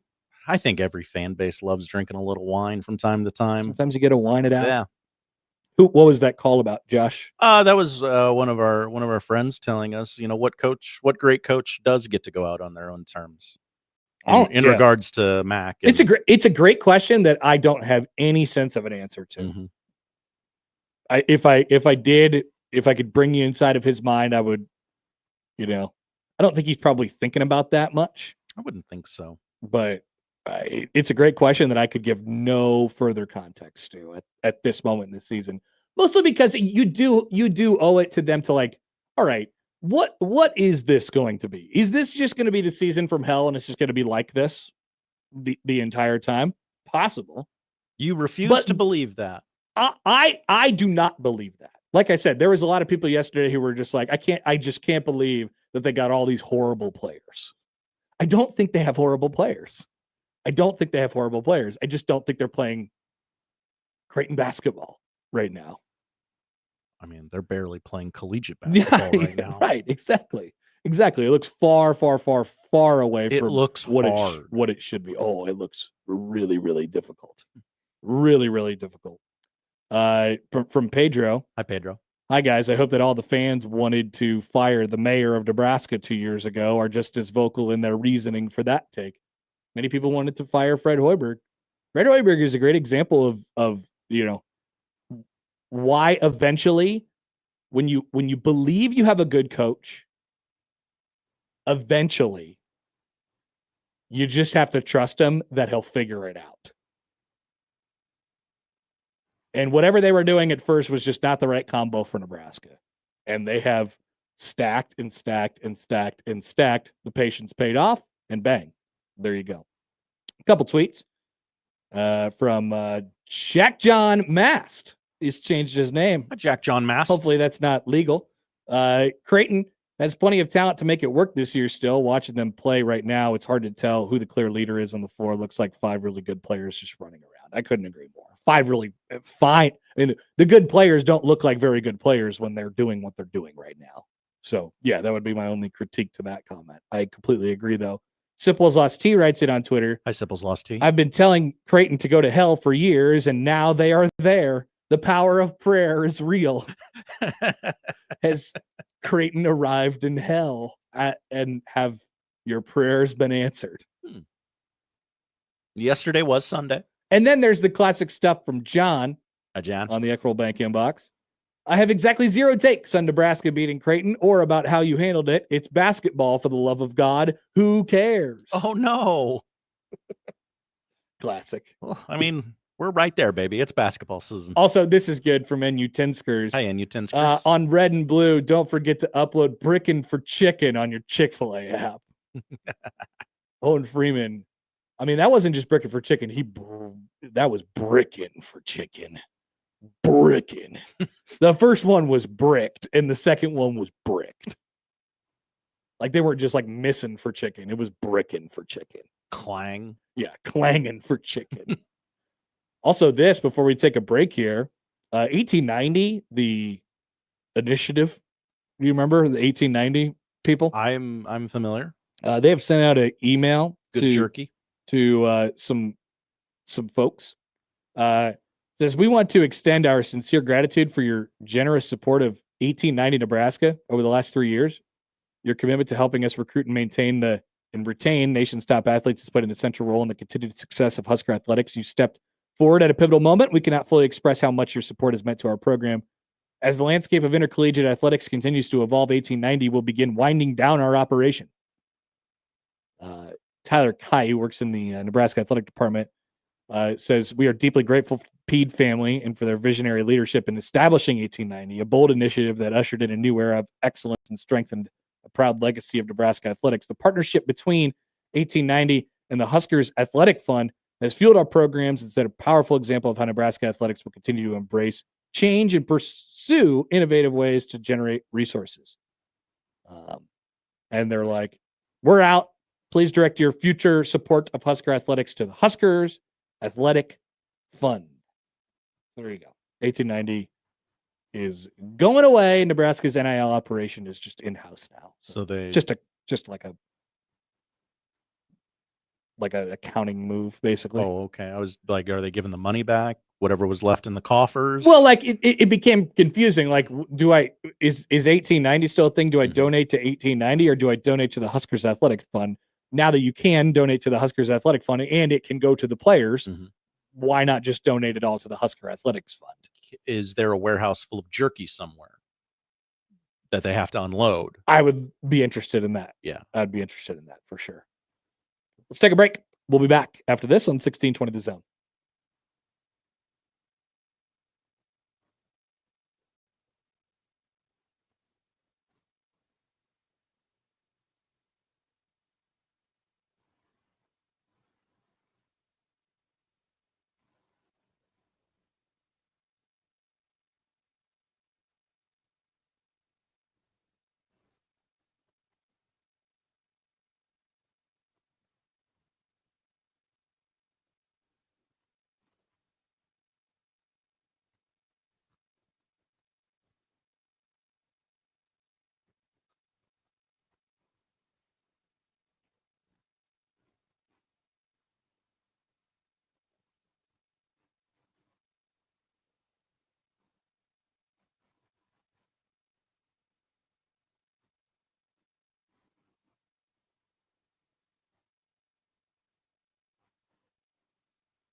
Welcome back. Connor Happer, Josh Hodson with you. A reminder that on Friday, maybe you're hearing this for the first time actually, on Friday, Gary will be at Saul's Jewelry and Loan at 84th and Giles from 11 to 1. That's during this show. That is. So if there's one thing that Gary could do is that he could convince you that you need something from Saul's Jewelry and Loan. Well, So it's the holidays. They got everything you want. go there empty-handed and just ask Gary what he thinks you should get, and he will direct you to the right place at Saul's on Friday from 11 to 1. And he will say, he will not ask you questions. He will say, you look like a blank guy. Yeah. You look like a watch guy. You look like a gun guy. You look like a basketball guy. He's going to have you pegged right away. Yep. That's for sure. We will of course get to, I mean, any more Schadenfreude, continue to throw it our way. That's good. Like we have this from Husker. Hi, Husker. Connor, how many minutes did you play last night? The way the Jays shot made it look like you were out there. I'll tell you what, I've missed a lot of shots off the side of the backboard from the corner, and I've had a lot of wedgies, in the the basketball sense, the wedgies. So at times, yeah, it was not pretty. Jays were given a wedgie last night. Yeah, they were a swirly, a wedgie. They were punked. They were bullied. Things like that. But let me just say this too, as this was a weekend of me really just taking on to the chin a lot. And I just decided to like, over the last couple of weeks, this has slowly been happening with me in Indiana football, where I've kind of just accepted it. You remember at first when Cignetti got hired and they started off undefeated against crap teams, and I was just like, you guys got to stop willing this into existence. Why do we want this so bad? Last year, I thought they were a good football team that played way better than, what their talent said they should. And they got all the way to the college football playoff. And so this year, I'm like, okay, they have a little bit of a difficult schedule. What I did not realize is they assuredly got better. They got way better on the offensive and defensive line year over year. And so I was, so flash forward to Saturday, I was full on enjoying Indiana, just like taking it to Ohio State. And I got a tweet from one of our friends. It was the Iowa fan, Iowa JD, who was like, didn't you predict them to go 7-5? I don't think I predicted them to go 7-5. Matt and I had a bet that they wouldn't make the playoff, which he was not able to cash in on because he, for whatever reason, took the bait on betting me that Nebraska would beat UCLA by more than 2 touchdowns or something like that. Bad call. So I got out, scot-free on that one. But yeah, no, I was not a believer. And then as the season went on, I'm like, oh no, this is quite a lot different. Yes, they are a little bit more talented. Yes, they are a little better just from a pieces standpoint than they were a year ago. But my goodness, that team is so much fun to watch because they are so tough. They execute relentlessly. They put the same kind of pressure that like Iowa puts on you with being who they are, just over and over and over again, do the same thing over and over again with a more dynamic ability, with a quarterback who could throw the football 15 yards down the field at least, and with wide receivers who nonstop make incredible contested catches all the way up and down the roster. It's not just Surratt. I mean, the guy Becker, who had multiple huge catches in the Penn State game, has the game-sealing one last night, or on Saturday night, and has a couple big ones to drive Indiana down the field to take the 13-10 lead in the third quarter. I mean, they are such a, I have to stop this cold, dark spot in my heart for Indiana, because when you put that away, you realize they are so fun to watch because they just do everything the right way. Now, I tweeted after the game, I was like, I really want Cignetti to say, everybody always says, I'd like to thank my Lord and Savior, Jesus Christ. I wanted him to say, I'd like to thank Satan because I sold my soul to him. It was great. And it was a decision that is making me millions and millions and millions of dollars. And now people refer to me as like the best coach in college football, which I don't think is that far off, to be honest with you. But he did not say that. And people were like, hey, look, man, this ain't fairy dust. Okay. And they're right. They're right in the sense that they're so tough. They're so tough, and they execute relentlessly. Like, that's it. That is not fairy dust. Anybody can do that. But what the fairy dust is for Indiana is this. How did he do it right away? How did he do it so fast? How did Indiana go from and I'm trying not to just talk about wins and losses here, because the wins have come a little bit for Indiana. They've been more of a relevant program over the last decade or so. But when it came to the big games, they fell a little bit short, and maybe they had a good start to their season. And then all of a sudden Ohio State, would come in, and they, or Penn State or Michigan or whatever, and they'd end up 8-4, or they'd end up 7-5 or something like that.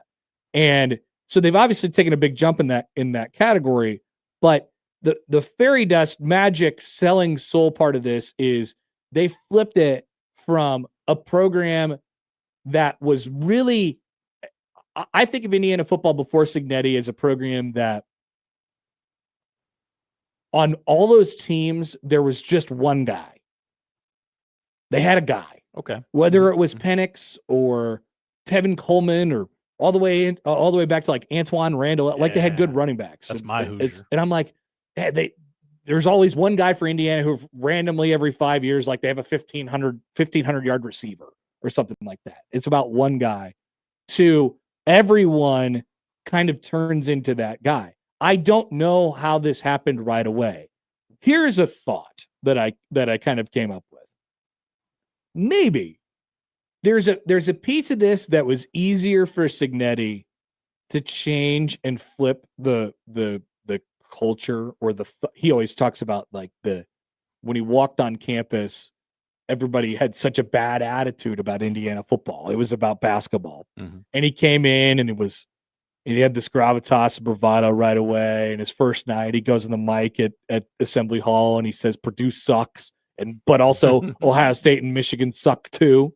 This is about Indiana. It's about kind of believing in yourself a little bit and thinking of yourself in a little bit of a better light. But they were operating from this like kind of blank slate. There was no expectations. There was no entitlement that comes along with the expectations. Just executing all the time. It's insanely fun to watch. And I think about that idea as it pertains to some of our local teams around here, just to get it back. I've talked about Nebraska football and entitlement before. It's you go to Nebraska and you look around and you see the excellence and you see the history and you see, the best facility and the best, like whatever it might be. You can get whatever you want. You could be famous playing for the University of Nebraska and their football team. There's no when you sign on to play at Indiana before Curt Cignetti got there was none of that. So none of those guys had any expectation. They just were like, I'm here to play college football. I like football. I think I'm pretty good at football. So let's continue to play football. And then Cignetti came in and he's like, well, all right, let's just tweak it just a little bit. It's just and then we'll just be really, really, really, really good at the football stuff. There's no entitlement. There's no anything like that. He operated from a blank slate when he got there. There was no expectations for Cignetti. I know Cignetti had high expectations for himself, but there was no like, oh, this guy's going to come in and he's going to rock this thing right away. Lots of people say that in the introductory press conference, right? Yeah. Like, yeah, we're going to win this, we're going to win that. And so, I think there's even some of that with Creighton basketball right now. Look at all the success that they've had recently, and you walk into the program and you're like, oh, this is how it is, and this is what we do, and there's an entitlement, I think, that comes along with that. But what Indiana does is what every team should strive to do: be the best version of yourself by focus and execution and toughness. And so I was such a big fan of what they did on Saturday night to Ohio State. And And a lot of times you look around, I'm sure Ohio State was kind of just looking around like, how do they keep doing this over and over and over and over again? They beat us to the punch. They're in the right spot.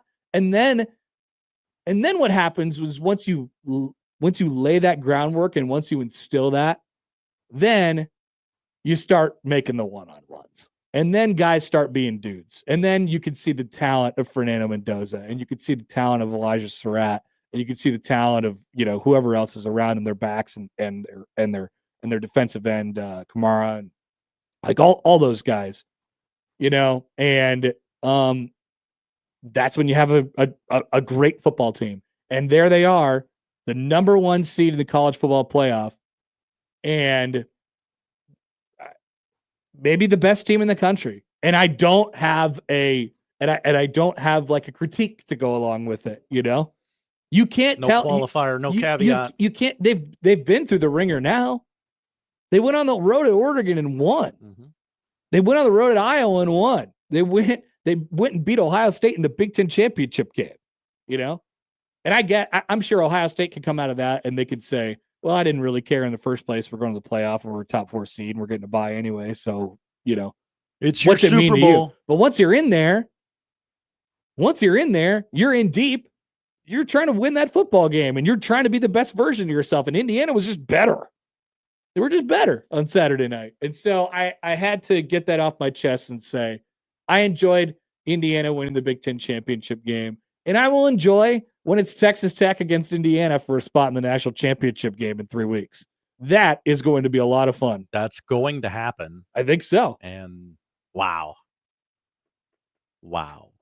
Somebody in the chat. What is the chat saying, Josh? I can't find it now. I talked for a long time. Paul said they only scored 1 touchdown. Wow. That's true.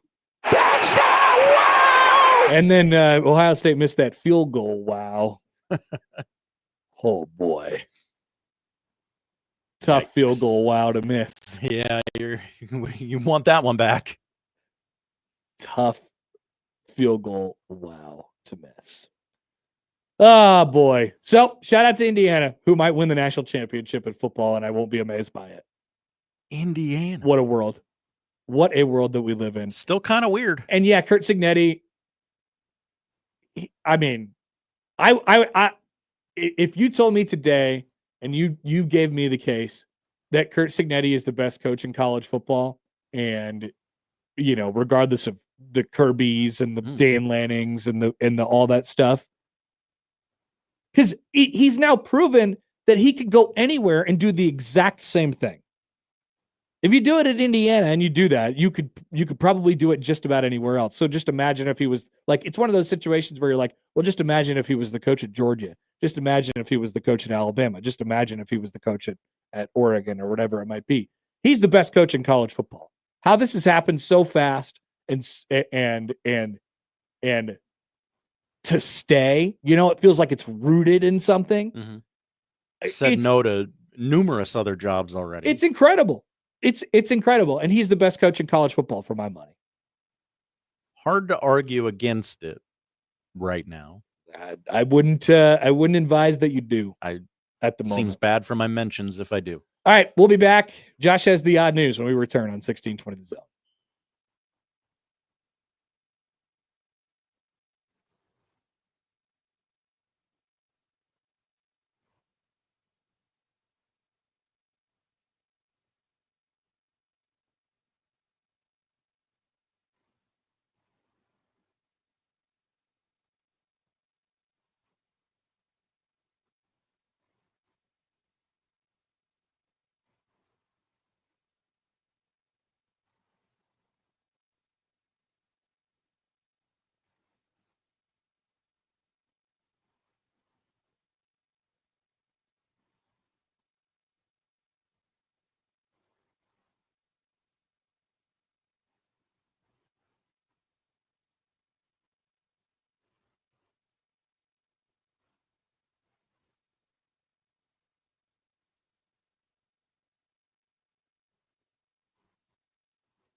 And now we've reached the point in the show where Josh Odson reads the peculiar, the bizarre, the comical, the odd news with Odd Son.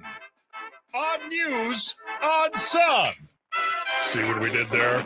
The odd news with Oddson. Ken writes in on YouTube. Hi, Ken. Bears, Chiefs, Cowboys, and Creighton all lose. Notre Dame doesn't make the playoffs. I am ready to go now, as that is good as it gets. If my team can't win, I'd like these 8 teams to lose. Yeah, it's almost better when that happens. I got to admit. Sometimes it is. It I didn't know that there was people still really hating on Notre Dame just because they're Notre Dame anymore. It comes back around when Notre Dame's good. It is. They are somewhat fun to laugh at, and then they make it worse on themselves by declining bowl games. But woof. Yeah, we're gonna talk about that as we go on throughout the show today. But Josh has the odd news first. Josh, can we just start with the people that were in Travis Kelce's booth? Oh, yesterday? No, I didn't. I wasn't aware of this. Who was in there? Taylor was obviously there. Leo DiCaprio. Yeah.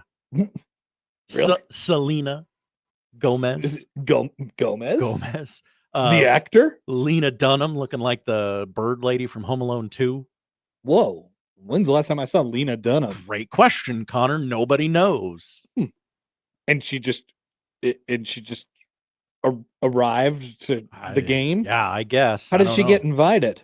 Great question. I don't know. Oh wow, look at this. I'm looking at this picture now. Who else is in there?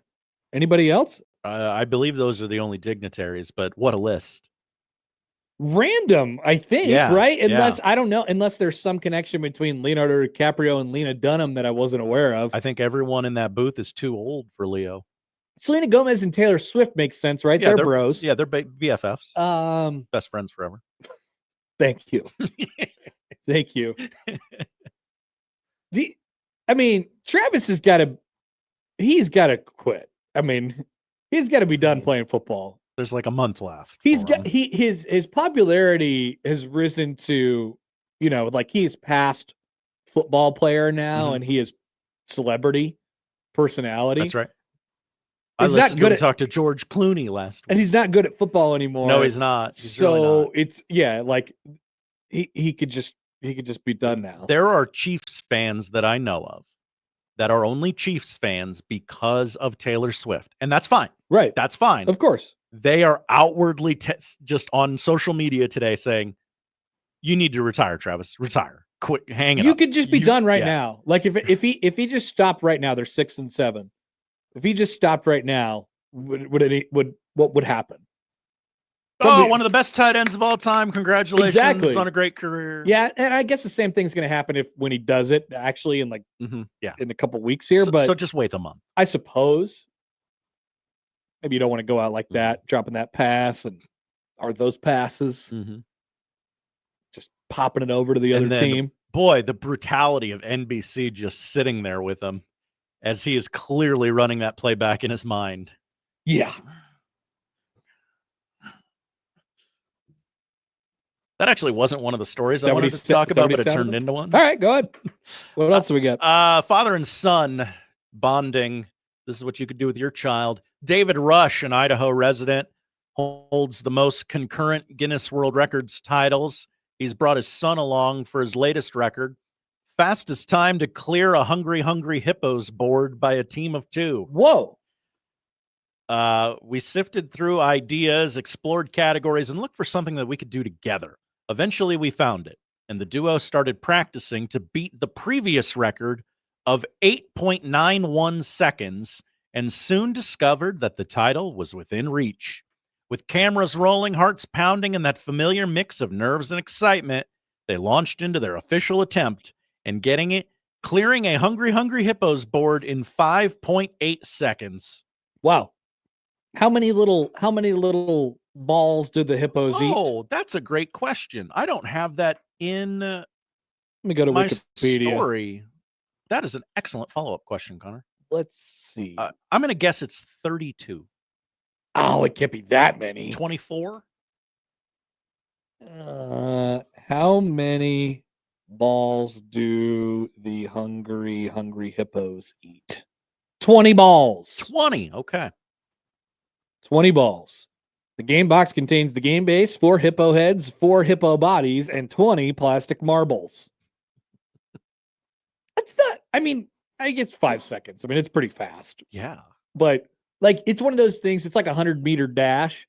You know, it's like I can run a 100-meter dash right now in like 15 seconds or something like that. And that's only 5 seconds off the world record. But it feels very far It's away. very far. Right. It is a chasm. It is very large. I can clear a hungry hippo board in probably 11 seconds with you, Josh, and it would be very far away, but it'd only be 5 seconds off the record. So that'd make me feel good about myself. Travis says, so less than the number of missed Creighton threes. You got it. That's right. You got it. Finally, we go to Ohio.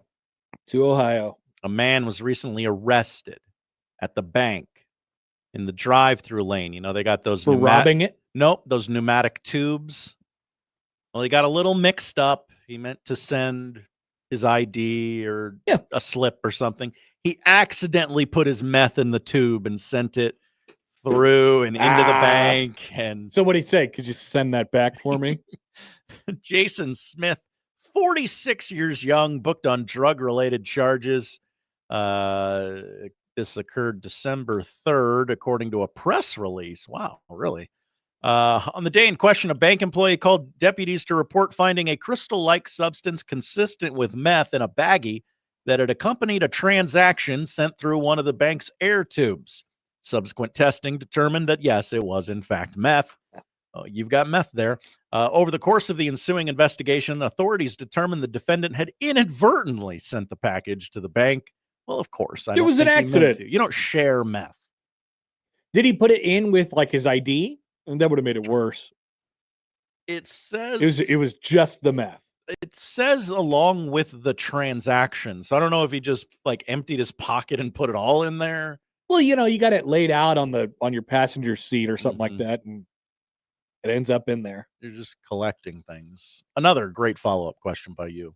Don't send your meth through the little tube at the bank. If there's any, they will catch you. If there's any advice we can give you, the audience, today, it's this: don't put your meth in the bank tube. No. Have you ever wanted to put something else in the bank tube that wasn't your identification / the money you were depositing? What are you asking me?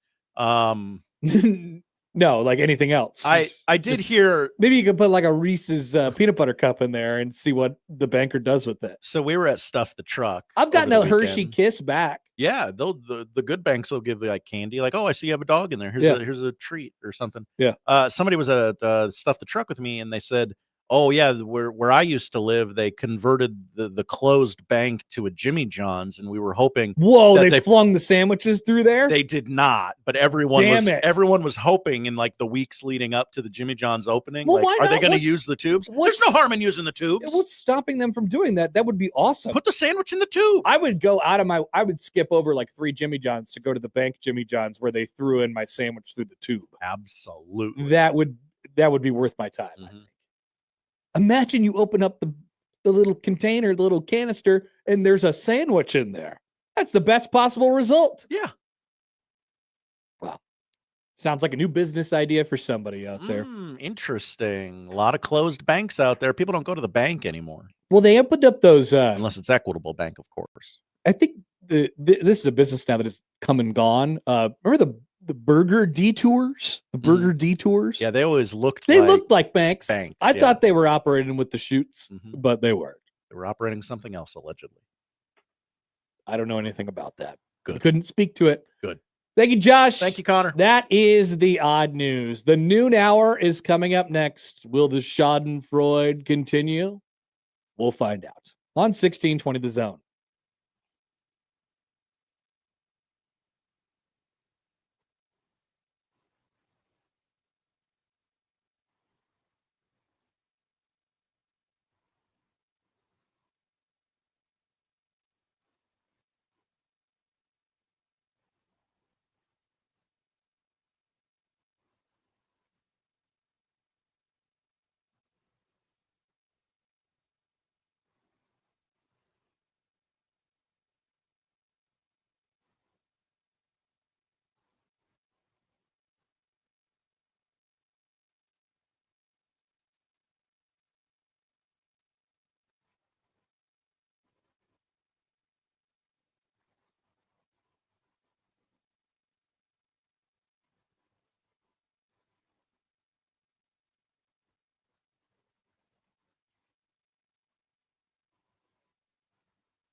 he does it the only way he knows how.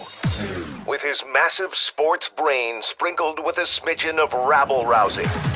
Let's get back to the Connor Happer Show on 1620 The Zone.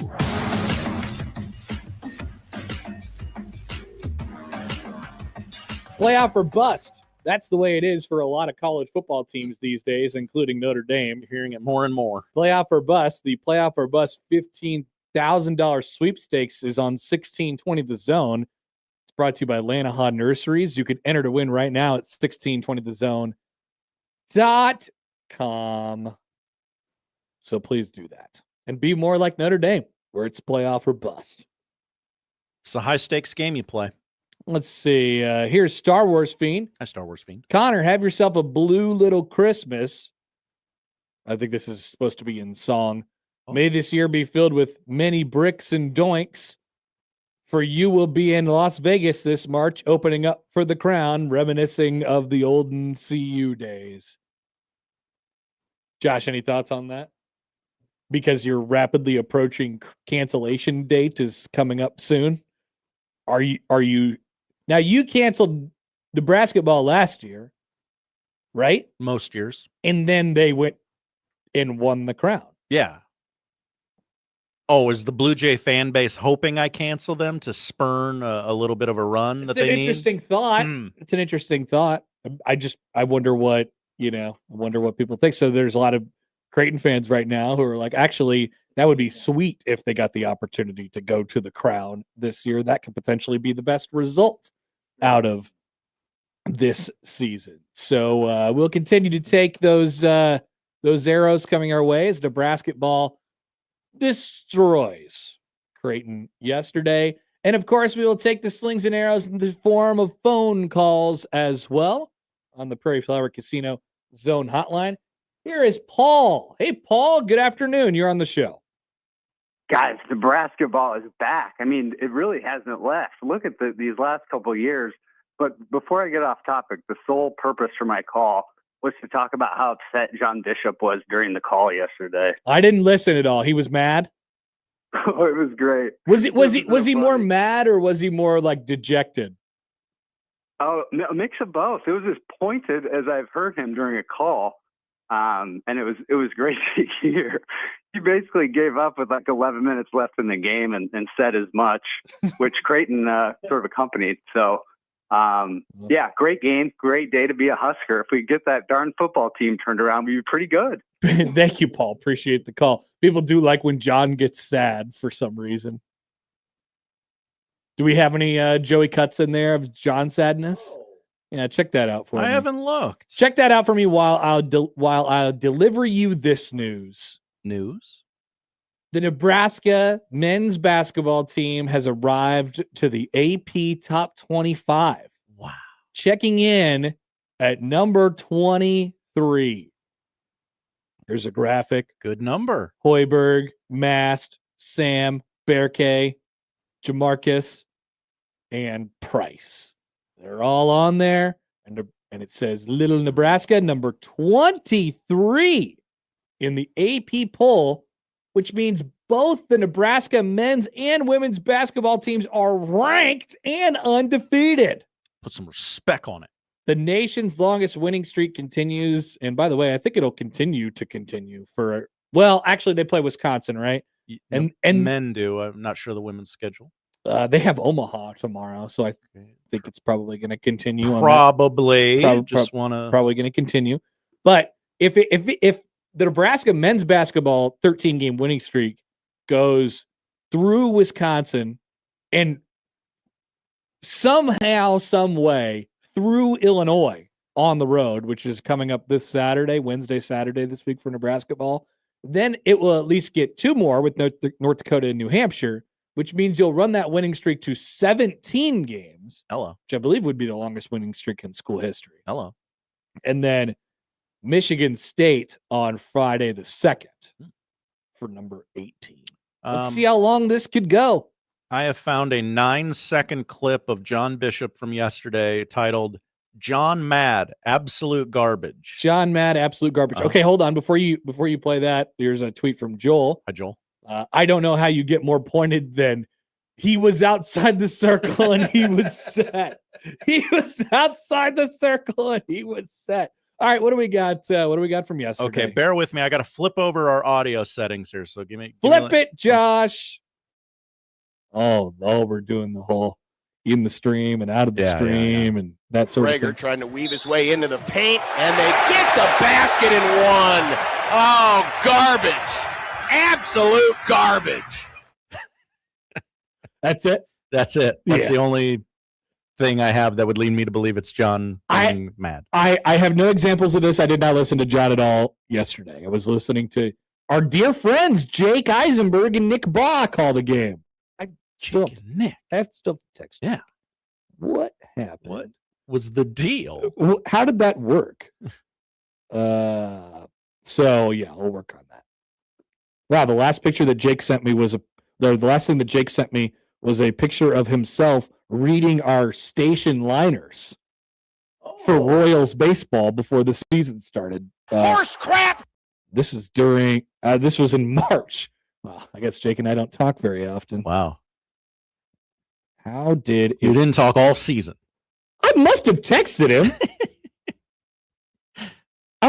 We didn't have Jake on to talk about the Royals at all from March on. When was the last time I talked to him?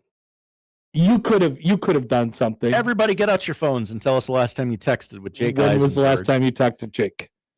Jake Eisenberg. It's loading.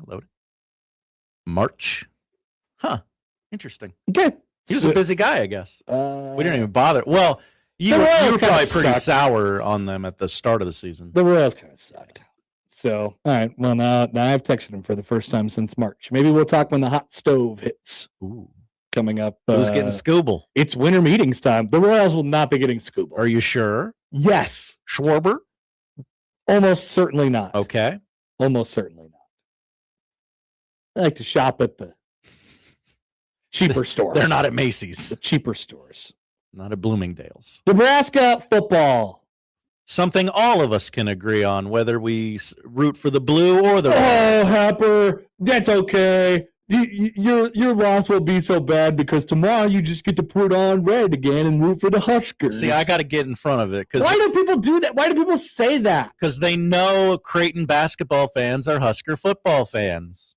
But do they think that they're going to stop being Creighton basketball fans? Because that will continue throughout the remainder of the winter. Or do you think they'll just abandon the football team that doesn't always seem like it's worth the trouble? Anyway, that's beside the point. Donovan Raiola. Donnie. He was fired.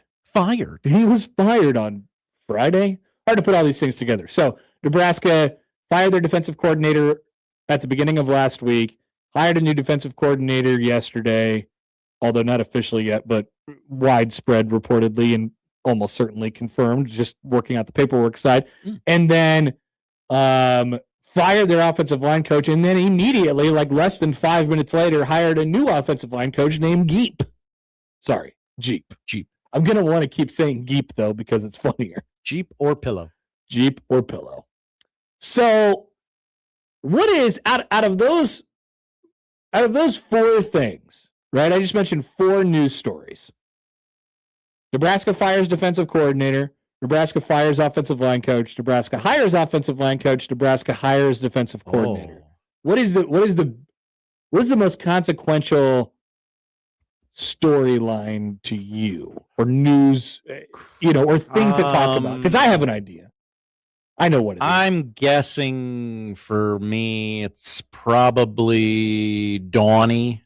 It's Donnie. Because it's a domino in a... It's definitely Donnie. Yeah. It's absolutely Donnie. I like the hires they made, but... You had 3 Raiolas committed to play or coach for Nebraska in 2026, and now you have 1 at this current moment. Today, you have 1. Today, officially, as of this moment, you have 1, but if you count all those pieces of luggage at the airport, then maybe you have 0. Look, Donovan Raiola's gone, and I in no way believe that like these guys are so attached at the hip that that Dylan's just going to be wherever Donovan Raiola is next year. But I mean, if you couldn't see the writing on the wall before, maybe the ink was invisible or disappearing, or you had to like pee on it to make it appear or something like that. Now it's in very clear, bold Sharpie, isn't it? I forgive me, but I am reading into this. And I would say that firing Donovan Raiola, and by the way, firing, right? As Rule said on Wednesday, he said, we like to kind of let coaches, go off and do their own thing, see if they could get jobs and stuff like that. And I'd rather do that than just say, you're fired, right? Go interview for some other stuff, and then you could leave on your own accord instead of just saying you're fired. He said that as it pertains to Butler, but he said, well, we kind of just had to do something because I know which direction I wanted to go. And at the end of the week, it happens that way. And so it becomes like this kind of buried sort of news story where it's Saturday and then quick turnaround Saturday.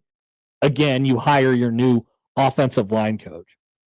And so I think that's an impactful part of the story for me, reading the tea leaves. And then it's also an impactful part of the story that I believe that they reasonably could have kept him without everybody in the fan base being up in arms.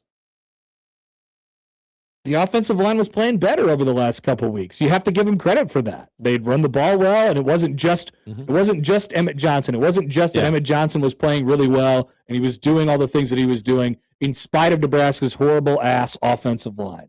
They had some bad games this year. Obviously, the pass protection part was not their strong suit. But I don't think the temperature was so hot on Donnie when the season ended that you just felt like, all right, something absolutely and definitively has to be done here. There was I think generally the temperature has always been a little bit warm on Donnie, just because Raiola crime family. Well, no, I don't think it's a part of that. I think it's that he's not very good.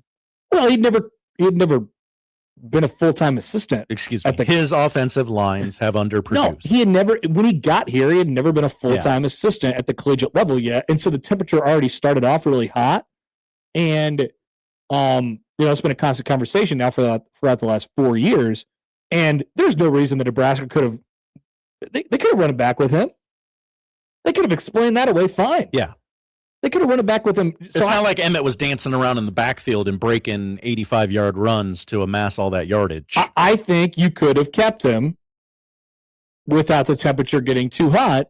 And I think that makes what they did on Saturday even more impactful. And then, like I said, you added along to the news story that they immediately filled the role with the Georgia Tech offensive line coach, Jeep, which is great. But I just think it adds to the, They only gave up 9 sacks, Connor. So forgive me, but as it pertains to the Raiolas in Donovan not being there anymore, I am reading into it.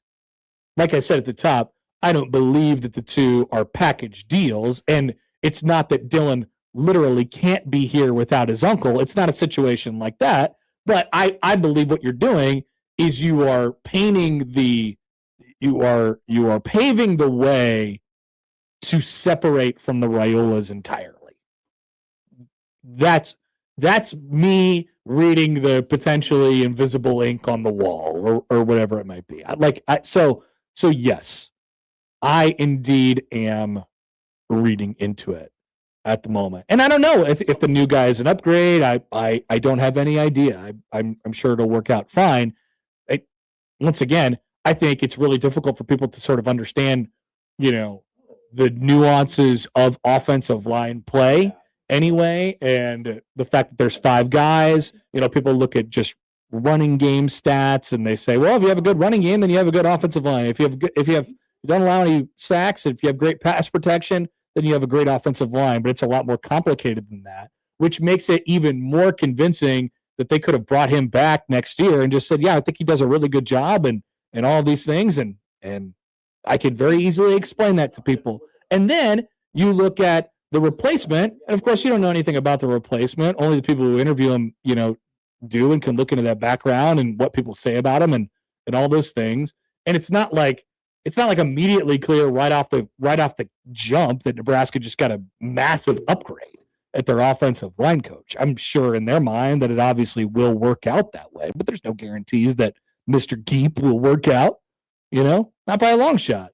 So, like I said, I think this paves the way for Nebraska to be separate from the Raiolas entirely. I am reading into it. Sure seems that way. I mean, this Jeep guy, he might be good. Oh, you're in on Mr. Jeep? I'm trying not to do the off-season national champions thing, but well, good luck. That's I mean, there's some real numbers there at Georgia Tech that you can point to and go, what are they? What are some numbers? I mean, they only gave up 9 sacks this current season. Dan Haynes King. Haynes King. He's running around everywhere. Well, that's true. He can get away from the pressure. He most certainly can. It's like the biggest part of his game. I'm not trying to poo-poo it, but come on. But let's use some context. Use our brains here. Absolutely. Just because he didn't allow any sacks as an offensive line doesn't mean his offensive line was good. He's got a great quarterback who's great escapability. They don't pass the ball much over there at Georgia Tech, but I mean, if you can upgrade the O-line coach and maybe get rid of an albatross around your neck at the same time. That's a net positive. Who's the albatross? The whole family. Okay, well, you said it. Yeah, I'm okay saying it because I don't think they're going to be here to defend themselves. Text from the 531. Hi 531. If Dylan leaves, then so be it. Obviously, don't want him to, but the argument could be made that a good offensive line coach or packaging is more impactful to the future stability of the program and a good quarterback. Yeah, like I said, I don't think there's any sort of guarantees that the offensive line is just going to get an immediate upgrade. I think it's good to have a new voice in there and give that person a shot to develop and develop players and all that stuff. But the more important part for Nebraska football as a whole is that they have an identity and they understand. The sooner you arrive to whatever you're going to be next year, then you can get to work on trying to make the offensive line better. It's not just plug in new offensive line coach, make offensive line better. No, absolutely not. I don't think like that. That's why I don't talk about assistant coaches very much. Because I think they're a heck of a lot less impactful than you guys think it is as it pertains to the entire product of the offense or the defense. Now we'll talk about coordinators because coordinators have a past and coordinators have a history, and we could see statistically what coordinators have been over a time, and statistically you could paint out a picture of exactly what that looks like. Now, unfortunately, with Nebraska's coordinator hire, you can't because there's not very much, which doesn't bother me for the record. It doesn't bother. It does not bother me that there's not a lot of, people are like, oh, you need to have Big Ten. You need to go out and make a splash here. You need to go get a real dude. I think Matt Rule, when he fired John Butler, said, I am looking for a very specific thing, and I am going to go find that thing. And a lot of times when you fire the coach, you go out and it feels really bad at the end of the season. You go out and hire a coach who is, from a characteristic standpoint, from a personality standpoint, from a trait standpoint, the exact opposite. And I've learned a little bit about Rob Orich over the last couple of days, Nebraska's new defensive coordinator. Yeah, what have you learned? I've learned that he is very, very different from a personality standpoint than John Butler. Oh, okay. Very, very different.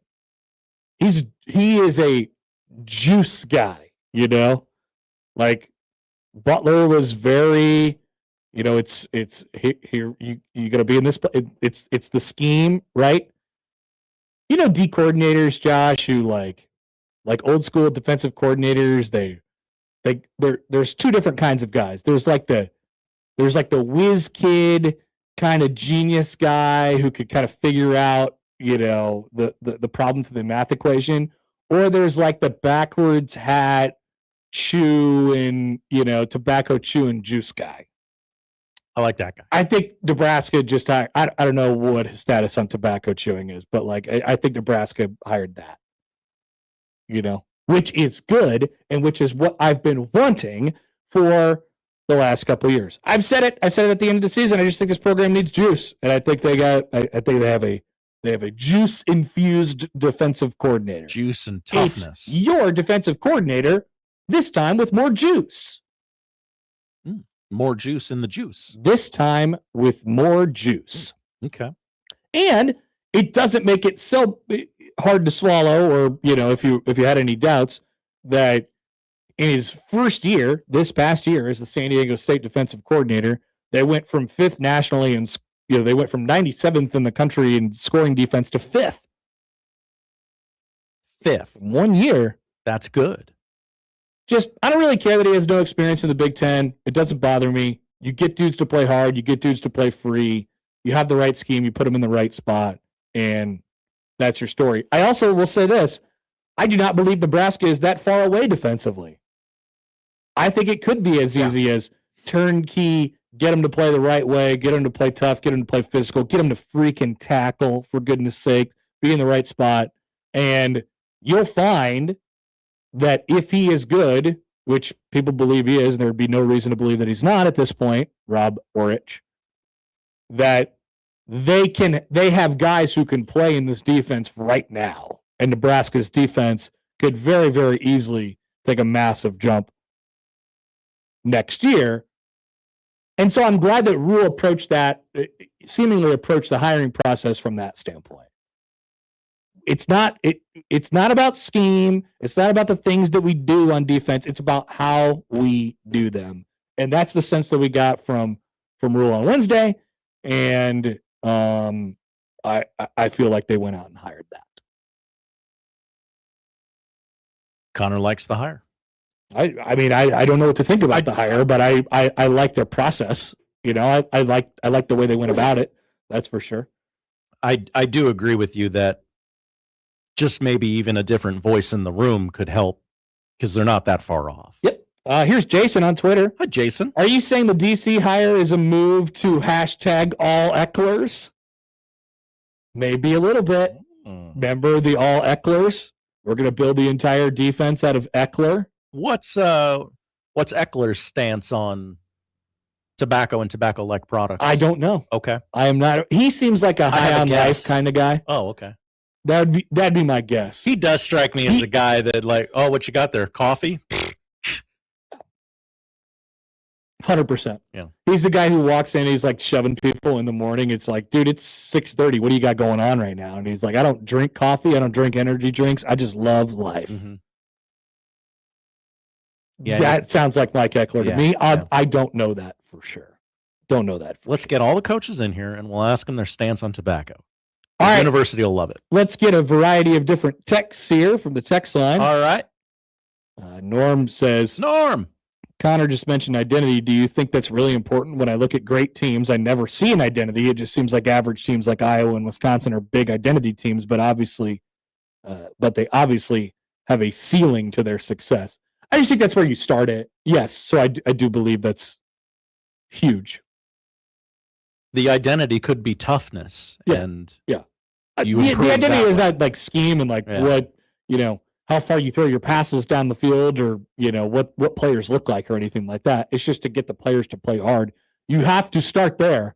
That's where it always starts. And then you could be whatever version of yourself afterwards. And yeah, Nebraska has some upward mobility as far as the players that it could potentially get, and maybe more so than schools like that. Although I would argue that Iowa has put together some mighty fine defenses just on their identity over the last several years. They've had some really good defensive players too. Let's see. Text from the 402. Hi, 402. Is Rule going to be afraid of him too, like Eckler? Now that's a good question. I don't like think where this texter's I don't at. think he's full on Eckler in like the jumping up and down and trying to break people's arms, after doing something impactful. I like you. I'm glad you're here. We don't have to touch. He's like, if Butler's here on the juice scale and Eckler's like through the ceiling, then like maybe our new guy Orich is like, 75% of an Eckler. Oh. 75% of an Eckler. But we'll find out more. Text from the 402. Hi, 402. Per the morning show, Georgia Tech passed last year just as much as Nebraska. No, I mean, the quarterback had more escapability. Yes. Josh said they don't run. They didn't pass much. They obviously have changed quite a lot over the last couple of years with their new head coach moving away from Paul Johnson, the option and stuff like that. They passed. Their quarterback was just better at escaping. Yes. Literally, he's famous for that. As Platcat said in the chat somewhere, he was running for his life quite a bit. All the time.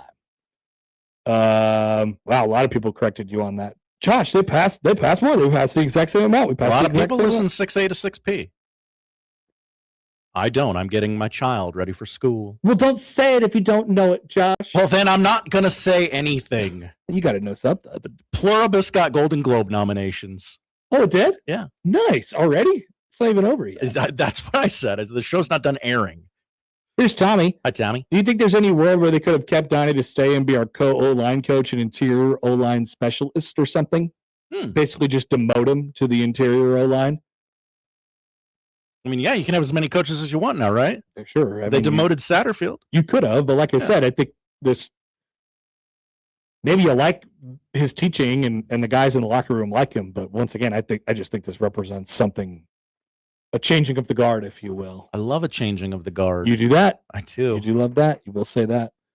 And boy, could be awkward in about a month if you keep one and he's the only one there.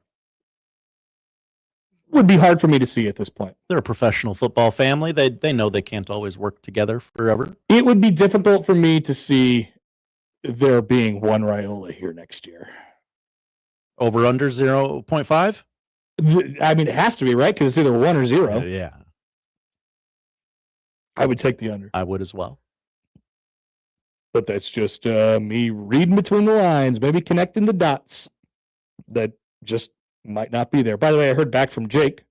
Oh, hi, Jake. Young Jake. So apparently this is a late ad. Connor Onion was a late scratch. Late scratch. That's all we know. He didn't give you anything? I knew it was a late scratch. Late scratch. Huh. Maybe he did give me something I don't want to say. Oh, okay.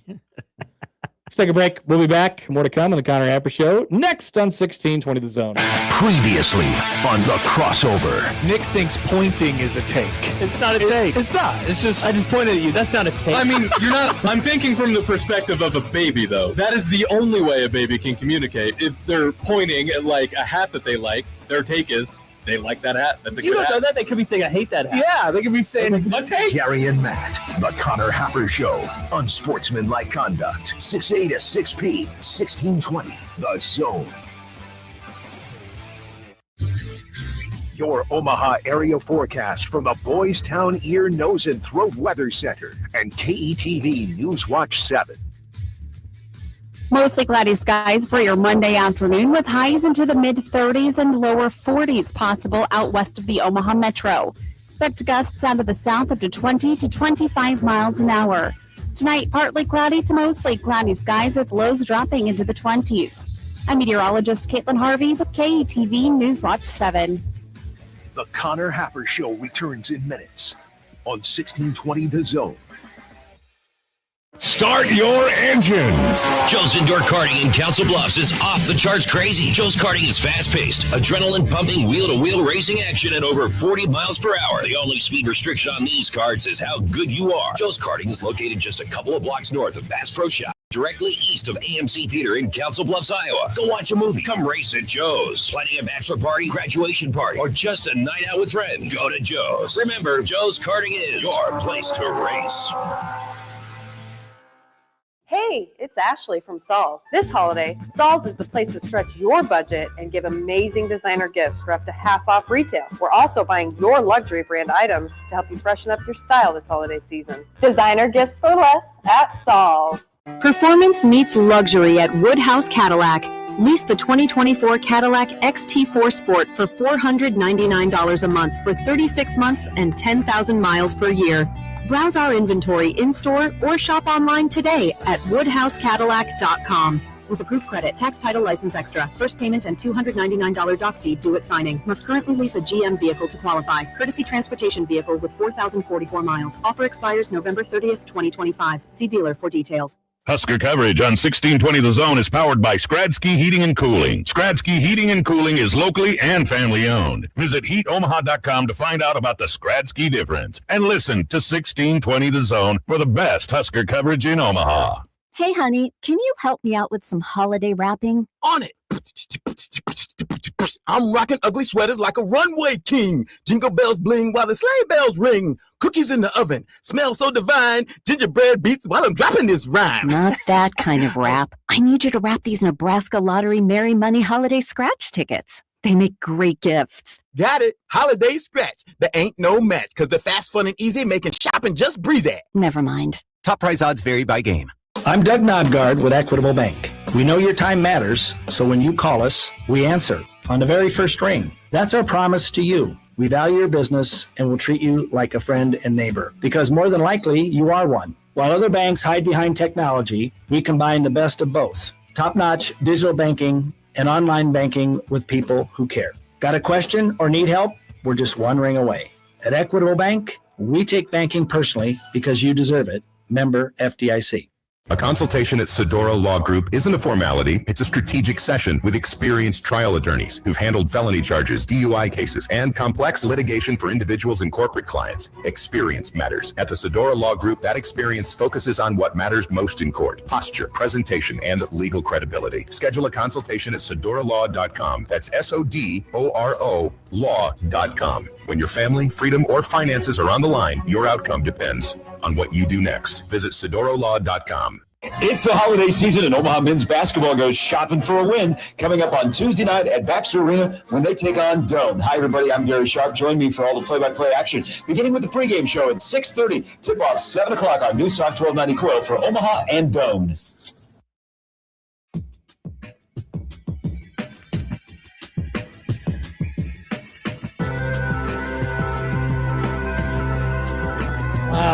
We have tickets to AEW Dynamite New Year's Smash. Enter online 1620thezone.com. Whoa. For your chance to win a 4-pack of passes to AEW Dynamite New Year's Smash. Wednesday, December 31st at Liberty First Credit Union Arena. I'm going to take a big risk here, Connor. I'd like to produce a show over the air. All right. AEW, when they come through, they offer us wrestlers. Would you like to talk to the wrestler? Who's the wrestler? The wrestler is MVP. How do I know? I don't know if you know him or not. The date they are offering him is a date that I potentially will not be here. Oh, God, no. You got to say no. That was kind of what I was thinking. No I was going to kind of see what the morning show wanted to do because they like wrestling as well. I was just going to say, if you ever want to do those, you just do a segment with them, and I'll just dip out for a little while. Yeah. And normally I'd be okay with it, but I might not be here that day. Okay. He's got a national championship to win. Mm-hmm. All right. And as always, we love to hear from you all. 402-951-1620. However you'd like to get in touch with the show. You could be mad at me for some reason. I don't know. But let's go to the Prairie Flower Casino Zone hotline right now. And that's where, what is this? Mike Schaefer? Is this right? Oh. Yeah, I heard that there was some Schadenfreude going on with your show, and I thought you needed some Schadenfreude instead. Nice. So, here I am to ask you your thoughts about what you saw yesterday afternoon, and I'm not talking about that Bears-Packers game either. No, I really enjoyed Caleb Williams throwing that interception into the end zone, though. Not that I liked either team. I was on the plus 6.5. I just needed a touchdown and a failed 2-point conversion or a successful 2-point conversion, and I would have been fine either way. Were you rooting for the Packers? I was rooting for nobody. I was on the plus 6.5. Just give me the cover. I don't care who wins. Just make the margin inside of 6. That's all it needed to be. You thought all the players were just like, you tried to strip them of their uniforms and just move them like chess pieces in the proper spaces to get your plus 6.5, and that was it? what I really wanted, and I texted this to Josh Peterson, is I wanted it to just be an awful display of football. Like if, Iowa, Wisconsin get together and it's just a 6-3 game in the third quarter. And yeah. Both quarterbacks get exposed. Yeah. Yeah. That's what I wanted. It's more fun for me that way as someone whose team is terrible. But there's only one game back behind the Kansas City Chiefs. Allowed 0 points yesterday. Yeah, well, they got a plus 5 point differential between the last 2 weeks. 1 week they didn't score, and the other week they didn't allow anyone to score. So that was fun. But yeah, that's I caught the tail end of that game after I was thoroughly done celebrating Nebraska basketball. What is this? 3 out of 4 against Creighton? It is 3 out of 4. I love the FS1 home broadcast of the Creighton game yesterday. What do you mean? The last 26. Why are we going back 26? Who picked the number 26, by the way? The little super that goes up there. What did it say? They have the little graphic in the corner where it's like in the last 26 games, Creighton's 20-6 in this series. Oh, wow. Like, who picked 26? Like, what a weird number. I don't know. I mean, you go back to 1999. They were just trying to paint the picture. I mean, young Jake, and 98. God bless him because he got the call. He got the call late to do the game, but he made sure to drive home the point that it was the 59th all-time meeting between those two teams. And then, obviously you have to ask Nick and his questions, stuff like that. But to answer your first question, Schaefer, I did not enjoy it very much yesterday, and that's about where I'm at right now. I mean, speaking of things that were just ugly, the first 10 minutes of that game, real time, was pretty bad. It's remarkable to me, like when both teams in college basketball cannot just buy a basket, just how unwatchable the sport can really feel. And then obviously Nebraska picked up a little bit. Rink Mass played a little better. Sam Hoiberg played very well. Stanford starts hitting shots, and Nebraska just kind of does what they did. I was expecting the Creighton run that never came, though. Like there was never the here they're now within like 5, and everybody has to clench a little bit. Like last year, you had that. I mean, Nebraska kind of thoroughly dominated that game in Omaha last year, but there was still that moment where I think they got it inside of 10 points, and then Nebraska rallied again, and it was over. There was no threat of that from this Creighton team. No. So I was a little disappointed because I wanted that to.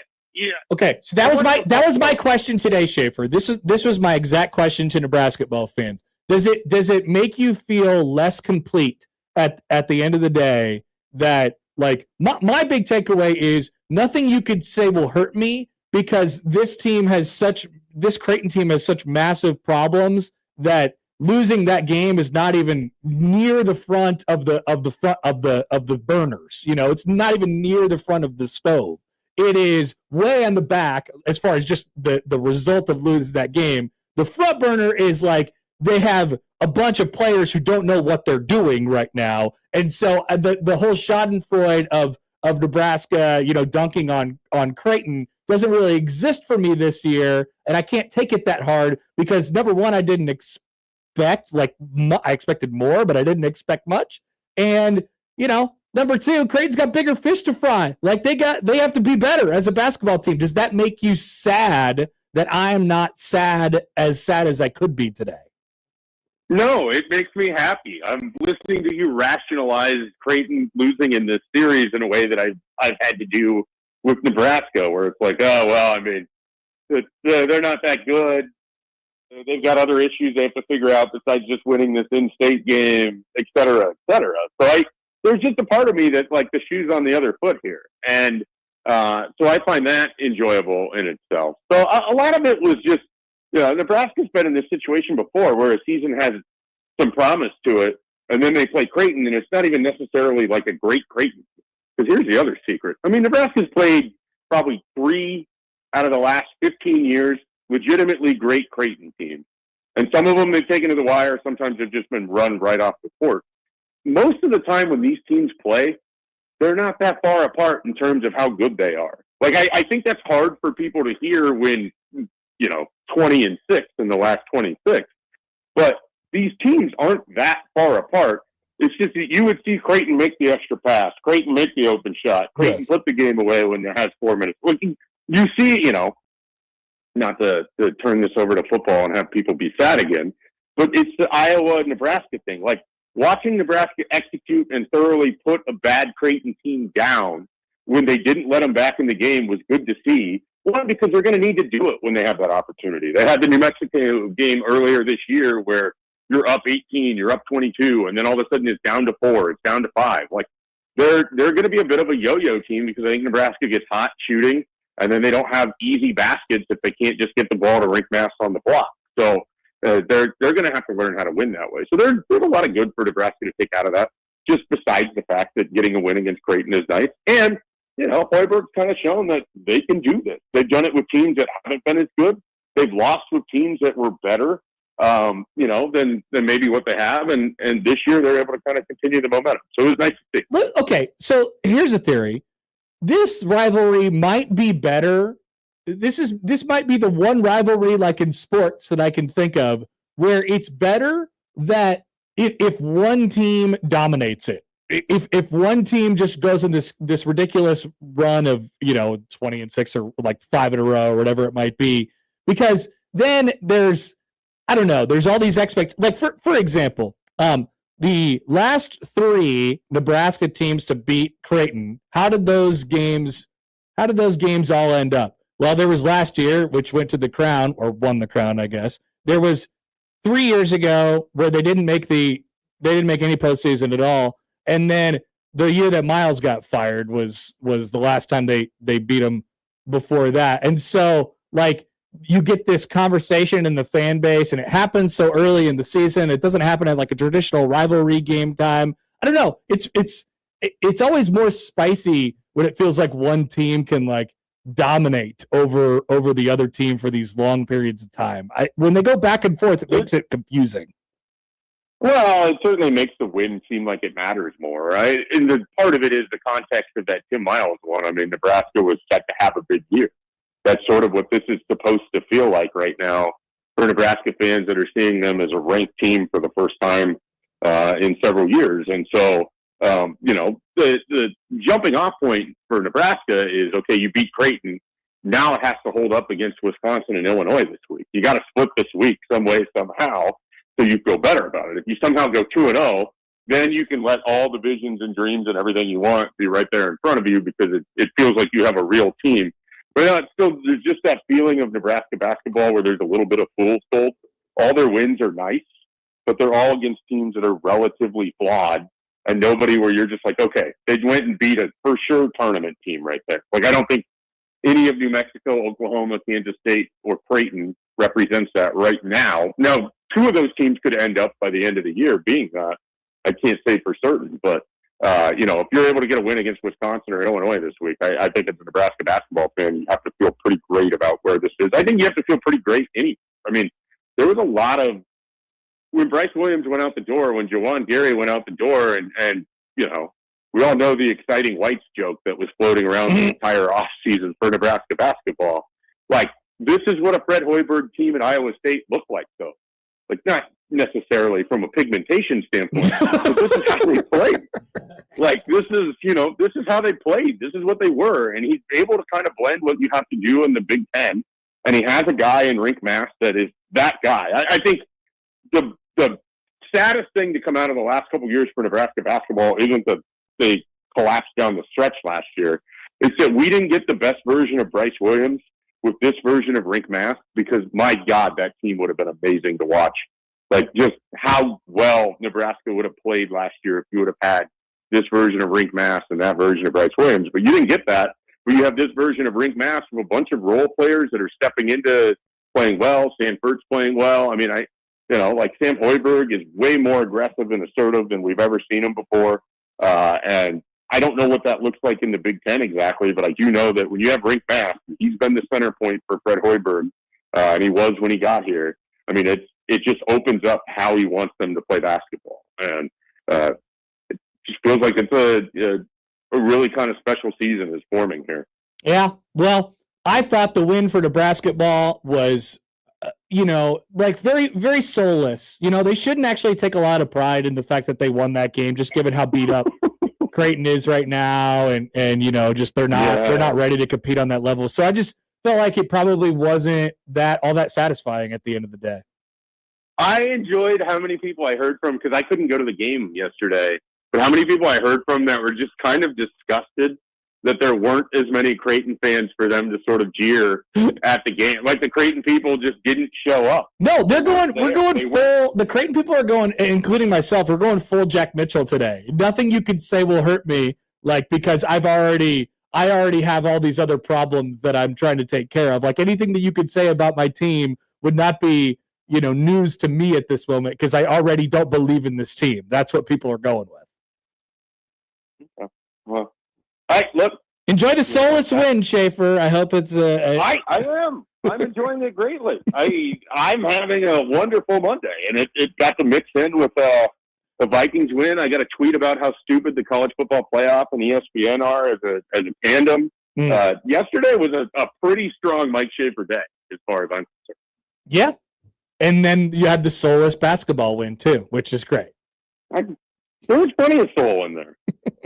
The memes had soul. The thing that's happened now over the last 2 years is I am getting caught up in the meme parade now, and I don't really know what happened, but I'm very much in there. I know what happens. You went on your show on Friday and you predicted a Creighton win. I did. That shouldn't have been surprising. Constantly, you're on the Creighton broadcast now. You're constantly wearing Creighton stuff. You're talking from a right now. Perspective. What do you mean you don't understand where this is coming from? I don't really get it, but they just be happy for your team, right? Why do you gotta yell at me? I don't know if they're yelling at you. They're just kindly letting you know that your team got its ass kicked. I mean, that's all. Yeah, that's all it really was. Yeah, some of it's not very kind, Schaefer. I get.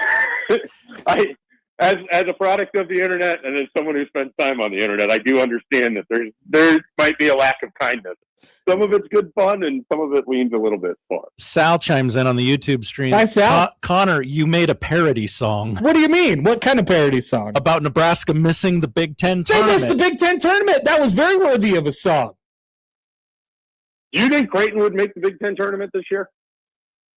Well, everybody makes the Big Ten tournament this year. Here's a real question that I have based on the last 5 years of Nebraska basketball and Creighton.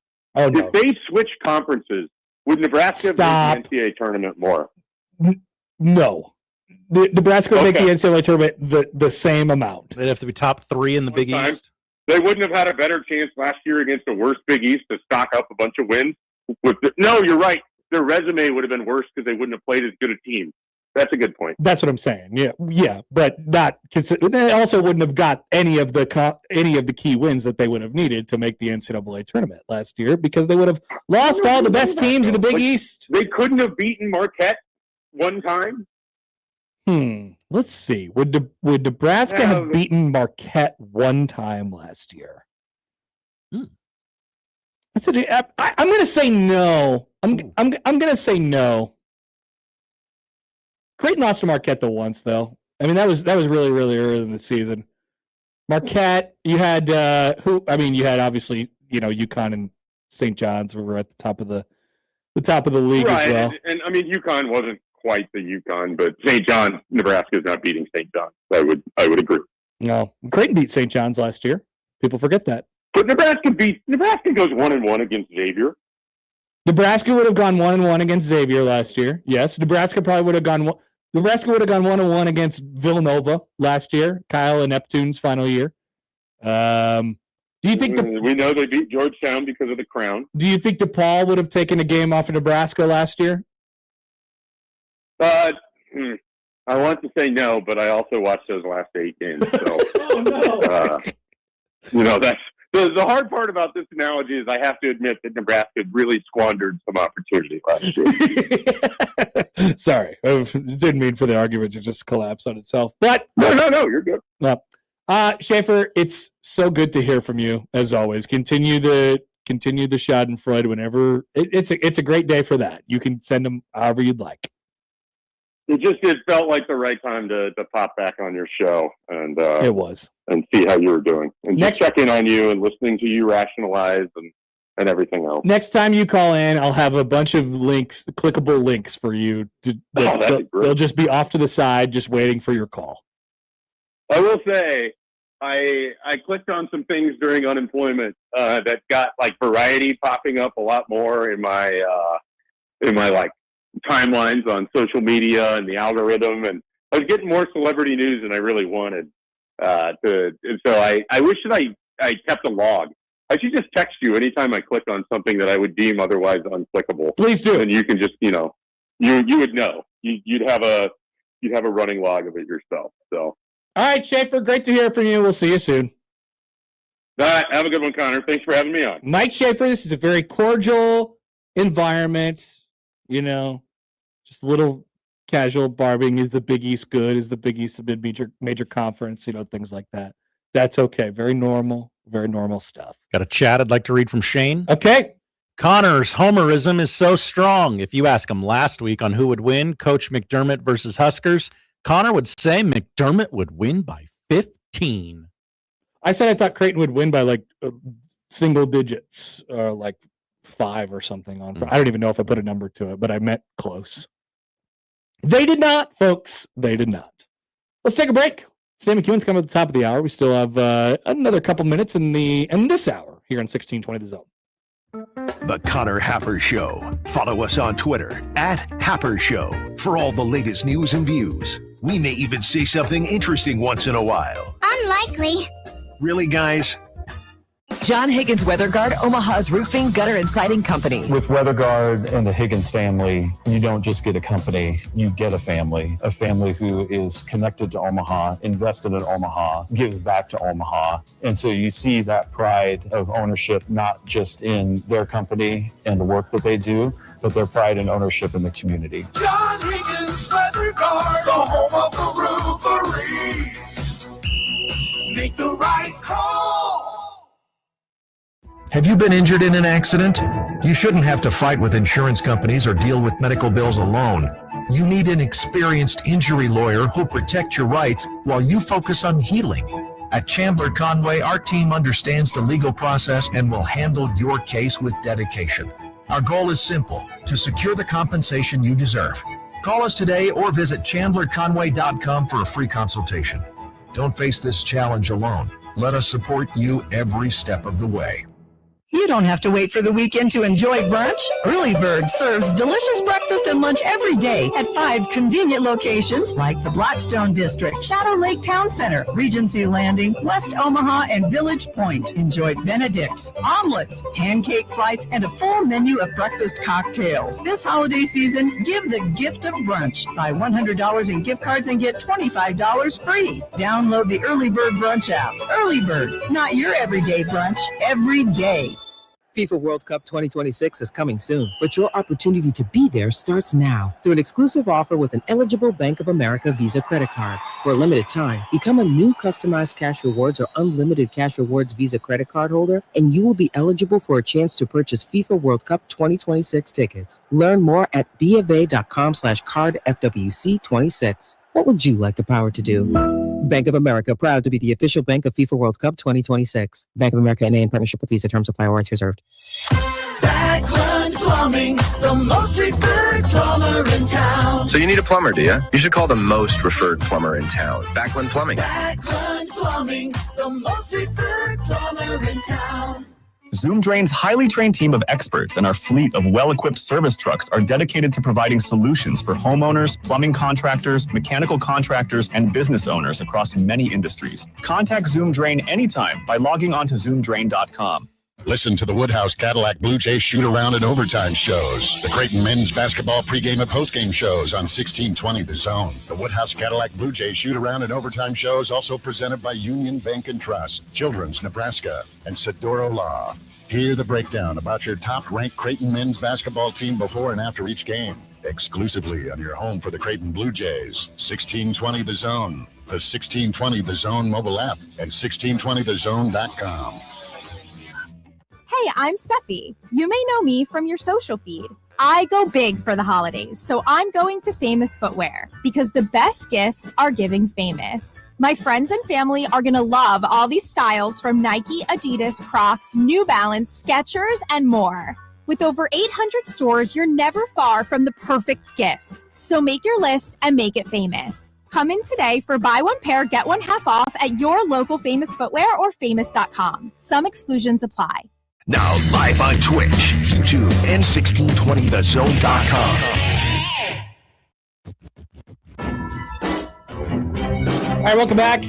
Connor Happer, Josh Hodson with you. Connor Happer Show, 1620 The Zone, 1620thezone.com. 1620 The Zone wants to send you to next Tuesday's Omaha Mavs game against York. That is at the Baxter at 7 o'clock. And Josh and John will have your opportunity to win some tickets to that very event this week. But as always, we're here for you all. That's before Sam McKewon joins us coming up in just a few minutes. And let's go back to the Prairie Flower Casino Zone hotline right now. And, what's this say? Old friends joining the show. It's Jacob Bigelow. Hello, Jacob. How are you? Hello, Happer. How are you? Unbelievable. What's going on? Is there any particular reason that made you want to call today? No, I mean, I heard you read that promo for the real headliner in-state basketball matchup of Omaha and York College, the real red versus blue interstate matchup. That's true. And navy blue. I think they have actual navy blue jerseys, York does, right? Yes, I think so. And I think they're just York now. They used to be York College. Now they're just York. Drop the college. It's cleaner. But that's really what fired me up to call. No, I mean, I felt a little bit of FOMO last week, what is usually my favorite week of the year. And there was like no buzz going into yesterday. I was like, almost all week, I'm like, where's the buzz? What is this? I've never felt this lack of buzz for Nebraska Creighton week. And then yesterday, the first 5 minutes of that game showed why there was probably no buzz. Yeah, because it was pretty ugly. It really shows you, Jacob. It really shows you that Creighton really dictates the rivalry. They like if their fans are not engaged in what's going on with the team, then it's like it's just another game at that point. But if Creighton's really happy about their team and what's going on, and their fans are engaged, then all of a sudden we'll have some good trash talk, some good back and forth, and a good bus going into the game. So I just think that answers the question right there. Creighton really, dictates the tone and tenor of the rivalry. Yeah, I mean, Nebraska played into the just another game thing too. They didn't wear the red jerseys. They're like, we're just wearing our regular white. It's just another day at the office. They weren't celebrating in the locker room like they were the last two times they won on the road. They're kind of all business. They're just like, all right, time to move on. Except for the memes on the internet, the memes on the internet, and the stuff that got played on the scoreboard. That stuff will live forever. That stuff will live forever. That was kind of the most shocking part of the game, was that weird scoreboard hype sequence. I can't say I'd seen opposing players' TikToks used in arena hype videos before, but there is a first time for everything. But yeah, they, I think the moral of the story from my perspective is, for Nebraska, yesterday just can't be the highlight of the season. You gotta be aiming higher. You gotta be looking forward, and a Sunday in December just can't be the highlight of the season. I heard you mention it with Schaefer, how the season went for the last three times Nebraska had beat Creighton prior to yesterday, and you hope that the end of the season is a little more encouraging than how those seasons came to a close. Yeah, I mean, look, that's your stat that I just completely ripped off of you, by the way. So credit to Jacob Bigelow for just sending me that.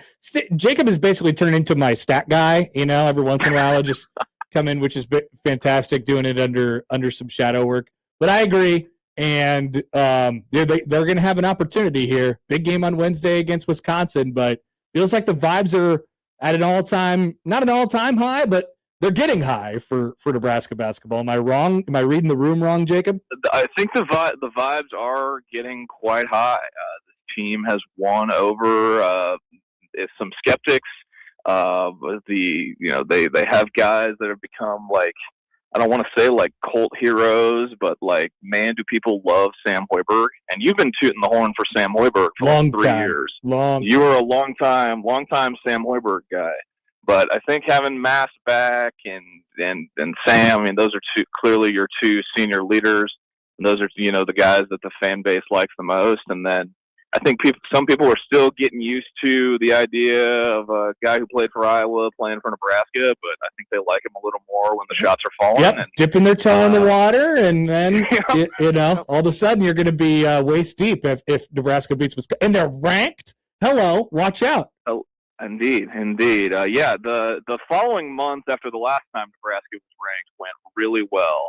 They definitely didn't lose like 6 games in a row that month and didn't have, the second most important player on the roster tear his ACL.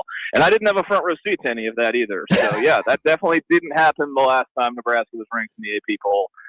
And I'm quite interested to see what the next month brings about. Creighton fans, handshake. Nebraska fans, when something good is going right, always waiting for the shoe to drop. That's one thing that they have in common. That's for sure.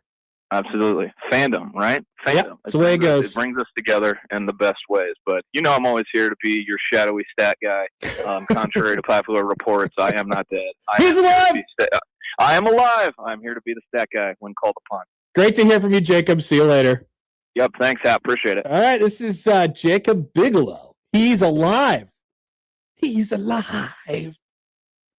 He's like, I'm going to call in, I think. And I'm like, sweet. Awesome. Do it. 1620 Haters Hour. This is amazing. This is fantastic. Should we take another call before we get to Sam? Sure. All right. Here is Evan on the Prairie Flower Casino Zone hotline. Hi, Evan. Hey, Connor, just going to keep the hater hour going, I guess, for you. I just think it's funny. In the very beginning of your conversation with Jacob right there, you just said if the Creighton fans aren't invested in the game, it doesn't feel like much of a rivalry. And in a weird way, I think it's just because they knew what was coming, and that's unfortunate that your fans are that fair weather. That's, hey. With that, I'll hang up, man. You have a good one. Thank you, Evan. I mean, hey, look, I Nebraska fans stick together in all kinds of weather. They definitely don't stop caring about their team / start going to the games less when Nebraska football does poorly and stuff like that, and when Nebraska basketball does poorly.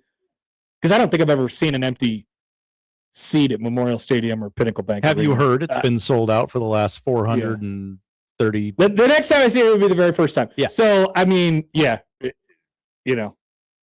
fair weather fans. Some people have them, some people don't. Sad, really. It is sad. Huh. Let's take a break. Sam McKewon from the Omaha World Herald is next. That was not Evan Burrows, by the way. Spelled differently. Oh, okay. Sam McKewon's up next on 1620 The Zone. Live from the Host Coffee Studio, this is 1620 The Zone. I'm Doug Nodgard with Equitable Bank. We know your time matters, so when you call us, we answer on the very first ring. That's our promise to you. We value your business and will treat you like a friend and neighbor, because more than likely you are one. While other banks hide behind technology, we combine the best of both. Top-notch digital banking and online banking with people who care. Got a question or need help? We're just one ring away. At Equitable Bank, we take banking personally because you deserve it. Member FDIC. The key to preserving your concrete is staying ahead of problems before they start. Without proper protection, even new concrete can crack, sink, and deteriorate. Everlevel Concrete Repair offers preventative maintenance to protect your driveways, sidewalks, or any concrete surface. Proactively staying ahead of these issues can save you from replacing your concrete altogether. Preserve your concrete for the long haul. Call Everlevel Concrete Repair or visit everlevelconcrete.com today to schedule your free inspection. Host is roasting every morning. Host is roasting every day. Host Coffee is on a mission to invigorate every workplace with a blend of bold flavors and unforgettable service, creating moments with our coffee, water, and food services that spark joy, productivity, and connection. Call Host Coffee today. Proudly serving Nebraska since 1972. Host Coffee is always roasting something good for you. Get into Prairie Flower Casino and get in the game. Prairie Flower has hundreds of the hottest slot machines along with the PFC Sportsbook and your favorite live table games. Looking for a bite and a beverage? You'll love all our options, including Sky Bar and Grill with nonstop sports on our wall-to-wall TVs and the friendly service you know and love. Play longer, win more at Prairie Flower Casino, just minutes north of downtown Omaha. Must be 21. Please bet responsibly.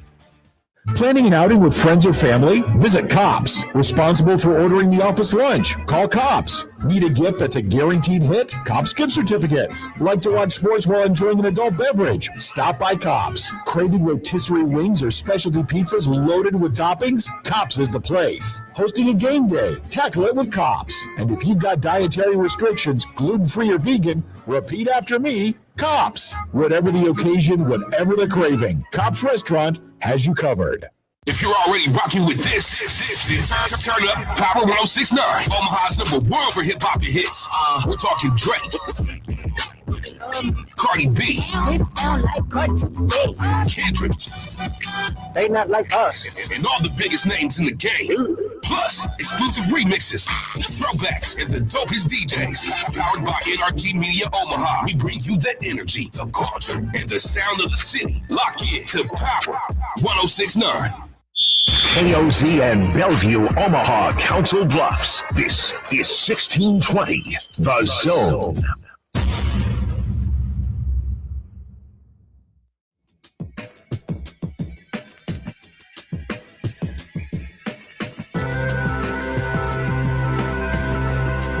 What a great day to hear from old friends on the show.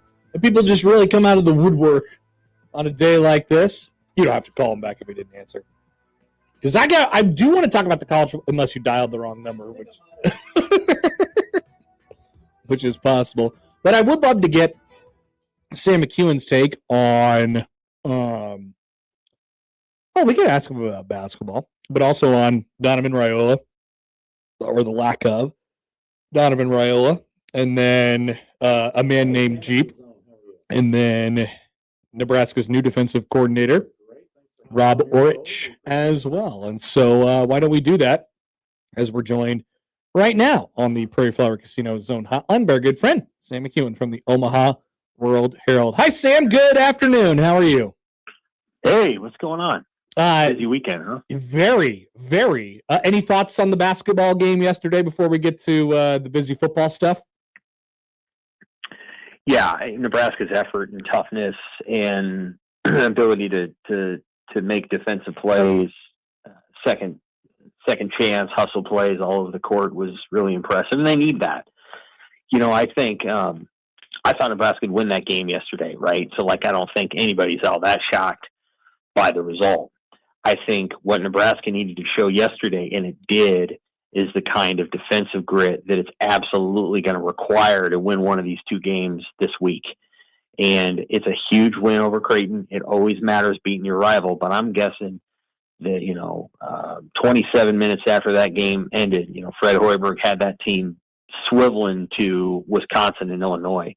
You got to win one of these two if you want to do what you want to do in the Big Ten. So, the size and athleticism component of the two teams coming up is quite frankly better than Creighton. And so I think Nebraska needed to play a physical, aggressive game. They did. And now we get two teams that are quite frankly better than Creighton. We'll see how Nebraska handles it. Sam, why did, moving on to football, we'll start with the offensive line. Why did it not work with Donovan Raiola? What was the ultimate tipping point? I don't know that it didn't work. I don't know that it didn't completely work. I'll give you my thoughts because I know what you're saying. He's gone, so obviously it didn't work. I think the guy that got is better, and I think the guy that got's really good, and top 10 in the country. And so if you could go from top 40 to top 10, you do it. Yeah. It's going to cost you some money, but that's where this program's going. You can no longer, you can't wait around. and you can't wait around for people to figure it out. I think the development, it took too long for Elijah Pritchett to get on the field. I think when he got on the field, a lot of that was Rule. And then I'm just not sure about the development of the younger guys. And there's some really good recruits in there, Donner. There's some really good, no joke recruits. Donovan Raiola could recruit. He actually was a pretty good recruiter, and he got some guys in here. Now those guys got to stay, and I'll be curious to see if they all do. But if they do, I feel like the guy that they got coming in is going to do a better job of making those guys ready to play. And it felt like it took too long. There's just no other way to put it. Now, Gibson Powell is probably going to play this year. He got hurt, and that's too bad. He's the best of those young offensive linemen, but it's just taking too long. Too long to get guys on the field. You got to go out and buy guys to come in and play. And, yes, is a Pritchett worth that? Yeah, athletically he is. Is Spindler a grown man? Yes, for sure. But going forward, you don't want to spend whatever they spend on the offensive line. They don't want to keep spending that. They want to bring the guys that they have that are redshirt sophomores and redshirt freshmen and bring them up. And really the only guy that was able to do it was Gunnar Gatula, and he's the son of a coach. And I think that has a lot to do with why he was able to move on so quickly. So development, I think, is part of it. I think Pritchett, you got to find a way to reach your best players. And it took too long to get him on the field. And you know what? Elijah Pritchett played pretty well over the last 6 games of the season. He did. Played pretty well. And so it took too long. Those are my thoughts there. Other than that, I think Donovan Raiola recruited well. I think his players liked him. I thought that they run blocked really well in the last game against Iowa. I thought they were very good against UCLA. That was their best game of the year, was against UCLA. I don't think they played that poorly. I just feel like it's an upgrade to go get a top 10 guy versus a top 40 guy, and there you go. That's really what I think it is. I don't think it's like Butler, where something was obviously not working and it collapsed at the end of the season and everybody could tell something was wrong. I don't think that was true of Raiola at all. What makes Jeep Wade, one of those top 10 guys, as you say? Well, the numbers. So it's kind of like Mike Eckler. If you look at the numbers, you see that Georgia Tech threw the ball more times per game this season, 29.5, than Nebraska, 29.2. Nebraska gave up 32 sacks, I think, 30 sacks, and Georgia Tech gave up 9. And I understand that their quarterback is a runner. He's king. He's mobile, but that's, you can't mistake that. They know what they're doing, and that's good work. When you have a run blocking line that also doesn't give up a bunch of sacks, you're doing things right. And I think one of the things that you saw both with the Orich hire and with this one is you're seeing that they're hiring coaches who the best talent they've ever worked with is going to be at Nebraska. Yeah. Which tells you something. They're not going the Butler route. They're not going, and Donnie came from the NFL too. They're not going that route. They want to get guys that have recruited and developed players who were not as talented as the guys they're about to inherit, because they want developers and they want people that are going to come in and work these guys who are here now. The best lineman on Georgia Tech's team was from Middle Tennessee, transferred in, and he became an all AACC player. That's what they want. They want somebody who can come in and build this thing and build those guys in a way that gets them where they need to go. And so what you're seeing is they're bringing in guys they're not going to care about. They're going to go out and recruit, of course, but they're not going to come in and go, well, I was working here and I had these 5 stars and this and this and this.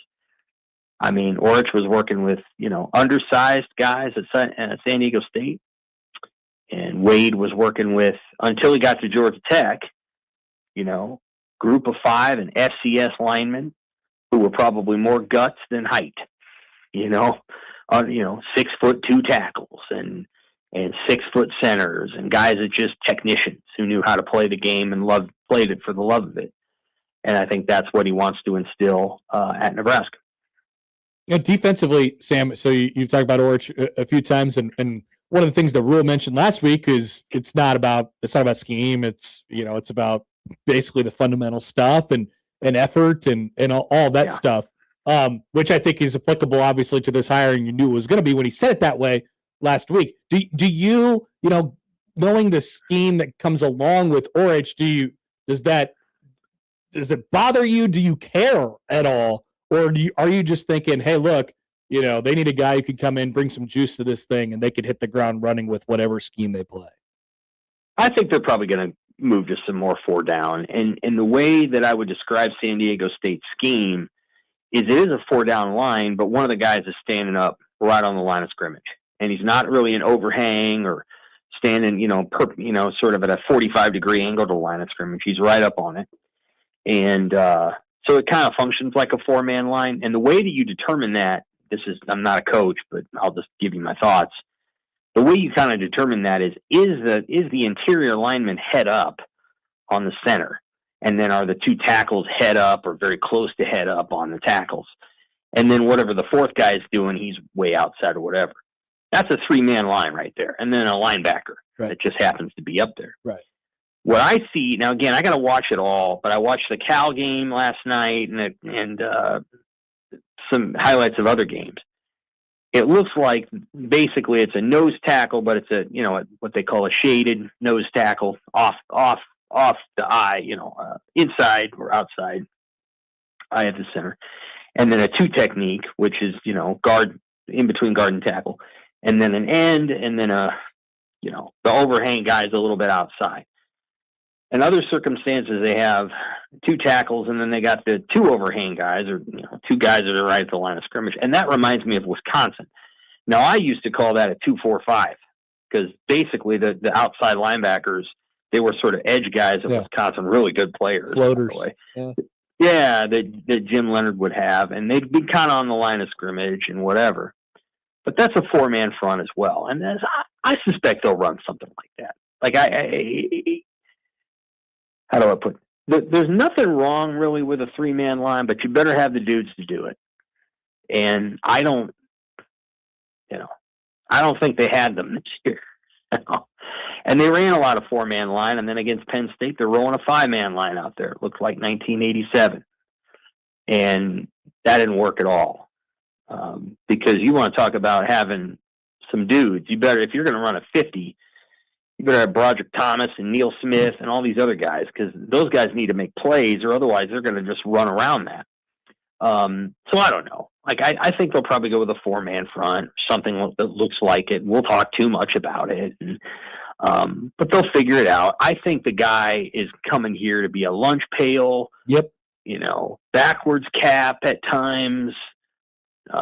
Sweatshirt in hot weather, sweatshirt in cold weather kind of guy that's going to come in and just kind of bust everybody's butt and be aggressive, run blitzes, ball coach kind of persona, not fancy, not a savant the way that John Butler was, but just meat and potatoes.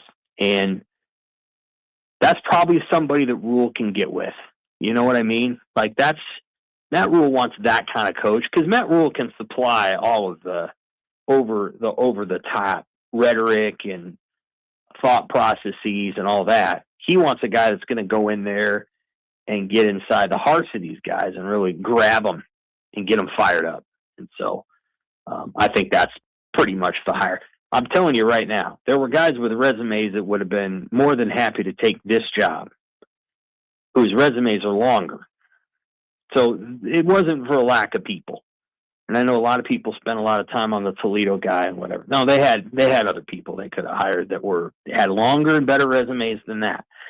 They weren't looking for a resume. I think they're looking for a young guy who's tough, who can coach, and who is aggressive and can fit into the larger structure of that defense. And they found that. It doesn't, I hear that too. And really doesn't bother me at all that he lacks this experience and, in the Power 5, or this would be his, this is his first time coordinating a Power 5 defense. Last year was his first time coordinating an FBS defense. Last year was. It doesn't bother me. I don't know. I think you're completely right, Sam. Like they needed a guy who would bring a little bit of a different sort of energy to what they're doing on defense, because I think the pieces are there for them to make a pretty quick jump next year with a lot of the guys they have already in the room. Yeah, I think they can. I mean, I think they can make somewhat of a jump. You know, people who I really trust, who know football and played it at a high level, they tell me Nebraska's linebackers need to get considerably better. We've focused a lot of our energy on the front, and I get it. And but this has been said to me a couple of times of just like, maybe the front is so messed up and that the linebackers can't fit it the right way or do the things that they're supposed to do. But like, it just wasn't the caliber of play wasn't good enough. I've just been told that, and not in like a, listen to me, I used to play at Nebraska kind of thing. Just people who coach and have played the position, and maybe not at that, Power 5 level, but know it well, and just sort of like, yeah, those guys are not exactly what you're looking for. And then, who are Penn State's guys are good. Like, that's what I'll hear. Or Iowa's guys are good. Just something to keep in mind, that like, I think there's more here than just let's deploy the defensive line pieces. I think they got to get better at the linebacker spot. And then I don't know. There's so many different things with that defense that they're going to have to figure out, that I think it won't be a teardown, but it's going to be a, hey, you know what, guys, we're going to spend the entire spring just getting better at being who we are.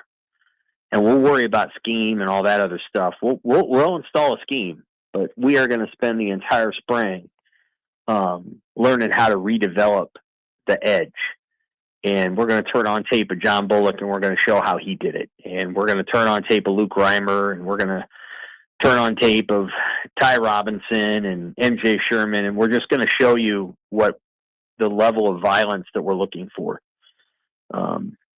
And that's probably a start. And Vincent Shavers brings all those things, just so we're clear. Vincent Shavers brings all that to the table. He's a complete, talent. Now Vincent needs to get better at some of the other things, because he could fill the wrong gap at times, and then he couldn't recover. So, there's guys that bring the edge, but they need to get better in the way that they play the game, diagnostics. And then there's guys that are probably okay with diagnostics, but they're not playing with the amount of edge and effort that's required in late November in the Big Ten. And so I think those are the pieces that it's going to take some time. I'm telling you, Will was gut punched over what happened in those last two games. That's just not who he wants to be. Like, that was very hard for him to watch and go through. Irrespective of anything else that happened, he was very upset about the defense. All right, Sam, we'll let you go. We appreciate the time as always. I feel like we just got the tip of the iceberg on all that stuff, but there's plenty more stuff to happen over the next couple of weeks, and I guess a game to prepare for as well. Thanks as always. You bet. Take care, man. Sam McKewon from the Omaha World Herald. So much. There's a bowl game coming. There is a bowl game. Nebraska will play Utah 3 weeks from Wednesday. 3 weeks from Wednesday. You and what Army, Nebraska? I don't know. Who will be there? Who will not be there? All will be topics of conversation.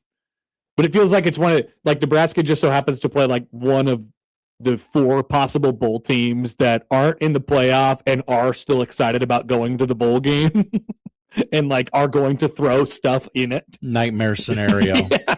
Like that's exactly what you didn't want. Yeah. Give me a team with no pulse. Like, they should have got matched up against Notre Dame and then drug their corpse along to the game.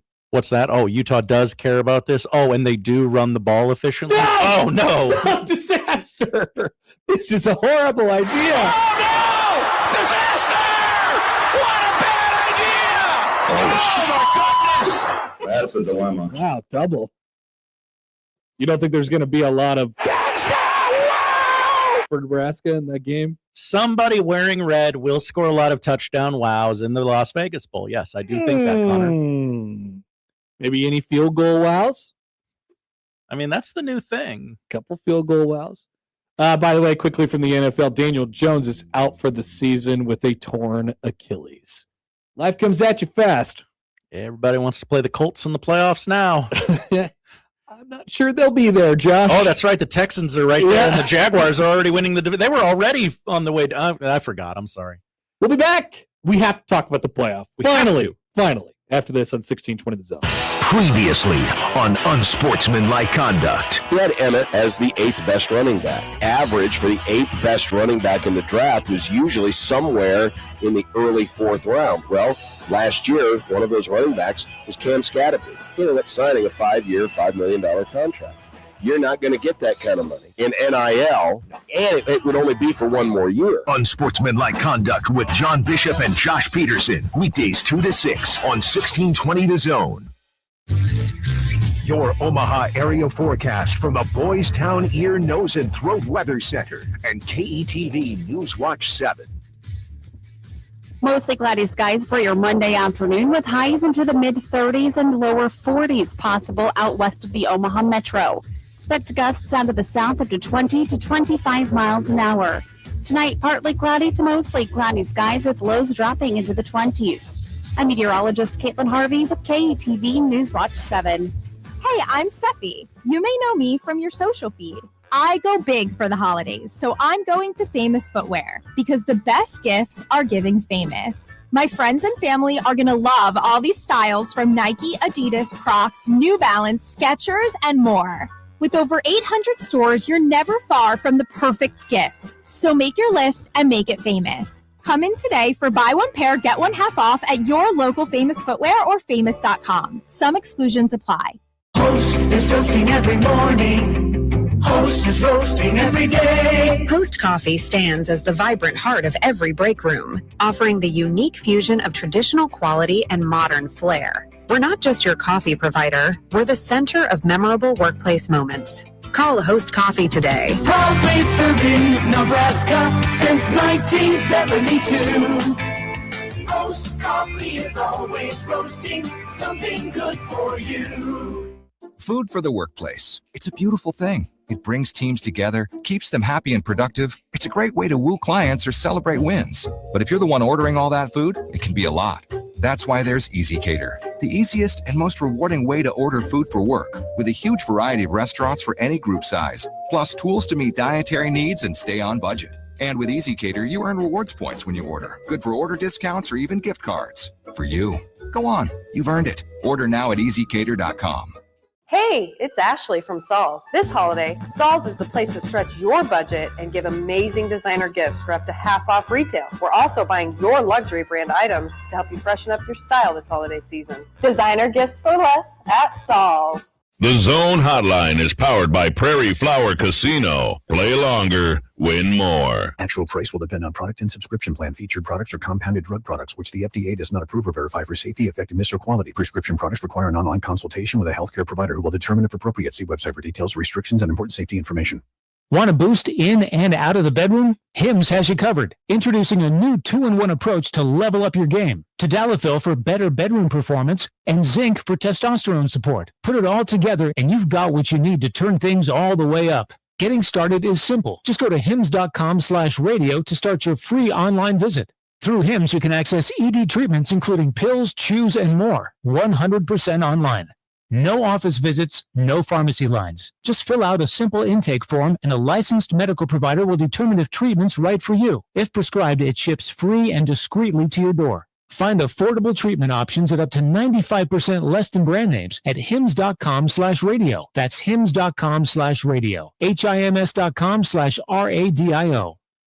The Season of Performance event is going on now at Acura of Omaha. More than 100 new Acuras to choose from, including Integras and TLXs, ADXs, RDXs, and MDXs. Acura of Omaha, always open at AcuraofOmaha.com. This season, when the Creighton women's basketball team hits the road, you can hear all the action on either 1180 The Zone or Newstalk 1290 Coil. Creighton women's basketball away games, all season on 1180 The Zone and 1290 Coil.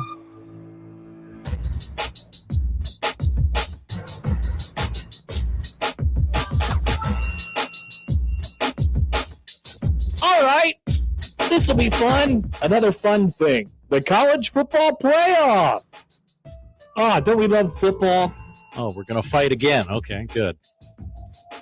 We have teams that have made the playoff. We have dates. We have times. We have television networks.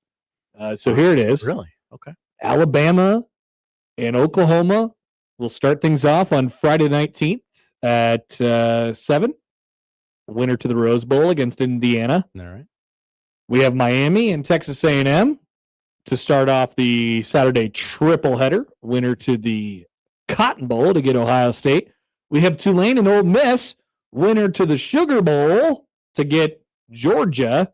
And James Madison and Oregon finishing off that night. Winner to the Orange Bowl against Texas Tech. By the way, the Peach and the Fiesta are the semifinals this year, and the national championship game is in Miami. Did you notice that I said two of the teams that I said were Tulane and James Madison? And one of the teams I said was Alabama, and one of the teams I said was Miami, and one of the teams I did not say was Notre Dame. I have noticed that, yes. That is indeed the topic. Okay. So everyone's like, everything is broken. College football is canceled. Pack it in. So it was a good run. Hard for me to disagree. Obviously, things are not very good. We can't agree on anything right now. But the best part about all this is the more and more that people cry about this on the internet, the more that the people who are in charge of the sport are scrolling through their phones and they're like, hey, I like that idea. It's basically like they're on Facebook and they see takes on Facebook and then they're like, let's fix it. Unfortunately, these people are idiots. And they did this thing last year where they ruined the whole playoff by taking the whole buys of the seeds and the whatever's out of it and changing the fundamental construct of the playoff, which has set us up for this year. So I can't wait to see what they do after Tulane and James Madison got in this year. The ACC champion did not get in, but the team who did not make the ACC championship game did get in. The team who got absolutely bludgeoned on conference championship Saturday with the third loss did get in. The team with no offense did get in. The team who's been dominating everybody for the last several months didn't get in. The team that lost to only one top 5 team, the same top 5 team twice the entire year, they did not get in. I cannot wait to see what these idiots do. I cannot wait to see what these idiots do with this. Now they changed it this year. If you had last year's formula on this year's teams, for the second straight year, the group of 5 team, the little guy, would have gotten a bye. In the first, Tulane would be in a position with a bye, and Ohio State would not.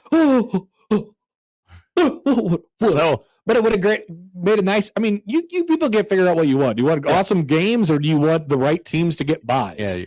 Nobody, we'll never be able to agree on what makes a team good and what all that stuff. Yeah. So I'm just excited to see what stupid thing they do. Yeah. To make the playoff worse next year, because it's going to happen, and there will be a stark and swift overreaction to the outcomes of these games and whatever happens. So enjoy that. What you'll be watching in a week plus here is in live time, people reacting to this and saying, well, we have to make sure this never happens again. So we'll fix the entire playoff to remove it that way. It's the actual literal equivalent to Clark Griswold putting pieces of gum in the Hoover Dam in Vegas Vacation. The problem here, ladies and gentlemen, is not the holes themselves to plug with gum at the dam.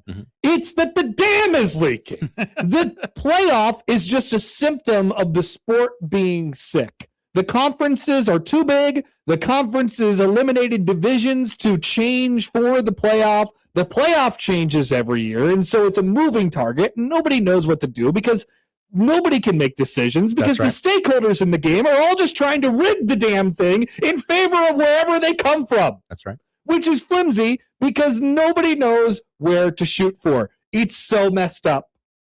The whole sport, it's completely messed up. Trying to predict the change, I think it's definitely auto bids next year, right? I don't know. Yeah, great bit. Predict the change.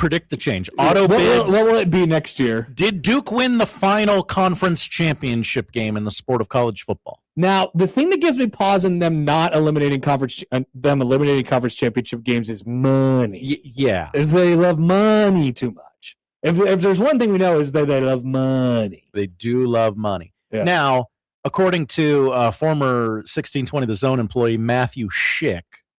Oh, I remember him. Yeah. He said, and I'm going to take this as factual. He was playing the Dr. Pepper game. That's right. If the ACC had used the AAC's conference tiebreakers, Miami would have made the ACC championship game, likely won it, and kind of closed that loop on Miami, Notre Dame, and so on and so forth. Idiots. Yeah. You deserved every single bit of this. Every single bit of this. What do you feel about Alabama being in? How did they not get moved a single notch after getting absolutely undressed by Georgia? How? Yeah, you had Miami in and not Notre Dame, so it feels like. Oh, we can talk about the Notre Dame Miami thing. Yeah, yeah. But so Alabama got undressed by Georgia and didn't move at all, and already had 2 losses. They got smoked. Like, not even going to make them sweat. I mean, not even going to make them sweat. Yeah, that was bad. So then the Notre Dame thing is there's like several different arguments going on with Notre Dame. Mm-hmm. First of all, everybody's saying this. I agree. The weekly rankings just need if the weekly rankings are going to show one thing for the entire season and then the last week with no additional data points just to flip it. That is one of the dumbest things of all time. But also, Notre Dame, stop being such B words. Go to the bowl game, okay? Go to the bowl game. You can't just quit. Thank you. You can't just quit because it goes against you. All right, I get it. You know, you're like they became the team instantly when they didn't make the playoff that everybody used as like, oh, let's hold them up here because they're the team I want to root for. I want to get behind them a little bit. And then they come out 10 minutes later and they're like, we're actually not going to a bowl game. And it's like, well, I can't get behind that. That's not fun. And I get it. Their point is, why would we play exclusively to make more money for the people who kept us out of the playoff? Like, I get it, but come on. All right. I felt like I was taking crazy pills yesterday because that's how I felt. And there were all these college football honks that were like, good. Show the system what they're losing by not having Notre Dame. And meanwhile, Notre Dame is on Dan Patrick this morning saying the ACC has made a horrible mistake. Bro, Pete Bavacqua, press conference tomorrow morning. Mr. Bavacqua. You're gonna be hearing from Mr. Bavacqua. Whoa, he loves saying things. Now he is making a lot of threats. Is it really weird that the ACC network replayed Miami Notre Dame 13 times in a row over the weekend to prove a point? Yeah, it is. They watched all the games. And then so like we remember who won the game, and it turned out that way. But like. What was the purpose of watching the game if you were just going to go with the team who won the game? We know what happened in the game. Yeah. Was it to potentially see if Notre Dame was actually good enough in that game to win the game? Like, watch all the other games. It's about so stupid. Also, then there's the whole group of 5 thing, which I love that 2 group of 5s are in. Yeah. I do not care that they're 3 touchdown underdogs. I don't care that they're going to get blasted into the moon. If you are going to do a playoff this big, which you assuredly are, you have to include them. I'd advocate, though, for a playoff that is not this big, which I should just give up on now because I know it's never going to happen again. The cat is out of the bag on that one. There's no need for the playoff to be this big. We're arguing over teams with significantly flawed resumes, and the further and further you go down the list, the more difficult it becomes to evaluate them. And so the larger this playoff gets, the more confusing it will be. And no, this is not a good time to hear from Tony Petitti or anybody like that, or anybody who is advocating for this whole 5-5-4-3-2-1 crap. I tried to help you. I bet you'd be great right now. Wrong again, idiot. No. There is the right way to do all of this, and it doesn't have to be that far off from what we're doing right now, but just come to a decision and do it for like 50 straight years and then just leave it alone for a little while, because we've seen over the last decade, the more these people come in contact with the sport and the more that they have found the ability to maneuver things and move chess pieces, the worse it's gotten with every single one. So just set it, forget it, and keep your damn hands off it. I say to the people who are in charge of this, you need to just crock pot the sport. Crock pot it. What do you do with a crock pot, Josh? You put the big hunk of meat in there, and then you just leave it. You just leave it. You don't touch it. You don't open it up to stir it. You just leave it. If you're looking, you ain't cooking. Exactly. Just leave it. Back after this with the polls, we'll tell you what to watch on 1620 The Zone. After further review, the host is deemed to be out of bounds. The Connor Happer Show returns in minutes on 1620 The Zone. Is your furnace older than the internet? Is it older than the moon landing? Marilyn Monroe? If so, Skradsky Heating and Cooling wants to see it. If you've got the oldest working furnace in the Omaha metro area, Skradsky will replace it for free. And if it's not the oldest, no worries. You'll still get 10% off a new furnace just for entering. Snap a photo of your vintage furnace and submit it at heatomaha.com. You'll find all the rules and eligibility details there. Skradsky Heating and Cooling, family owned and operated since 1951.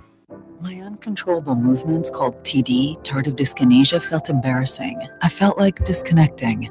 I asked my doctor about treating my TD and learned about Ingrezza, valbenazine capsules, a prescription medicine clinically proven for reducing TD in adults. That's always one capsule, once daily, and number one prescribed. People taking Ingrezza can stay on most mental health meds. Ingrezza can cause depression, suicidal thoughts, or actions in patients with Huntington's disease. Call your doctor if you become depressed, have sudden behavior or mood changes, or suicidal thoughts. Don't take Ingrezza if allergic. Serious side effects may include allergic reactions like sudden, potentially fatal swelling and hives, sleepiness, the most common side effect, and heart rhythm problems. Know how Ingrezza affects you before operating a car or dangerous machinery. Report fever, stiff muscles, or problems thinking, as these might be life-threatening.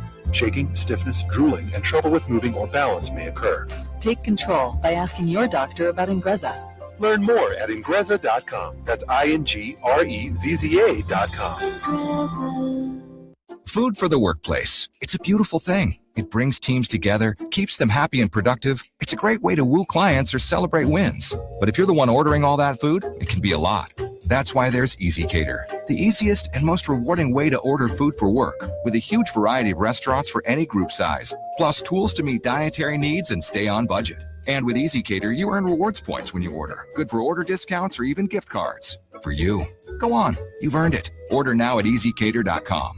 Hey, I'm Steffi. You may know me from your social feed. I go big for the holidays, so I'm going to Famous Footwear because the best gifts are giving famous. My friends and family are going to love all these styles from Nike, Adidas, Crocs, New Balance, Skechers, and more.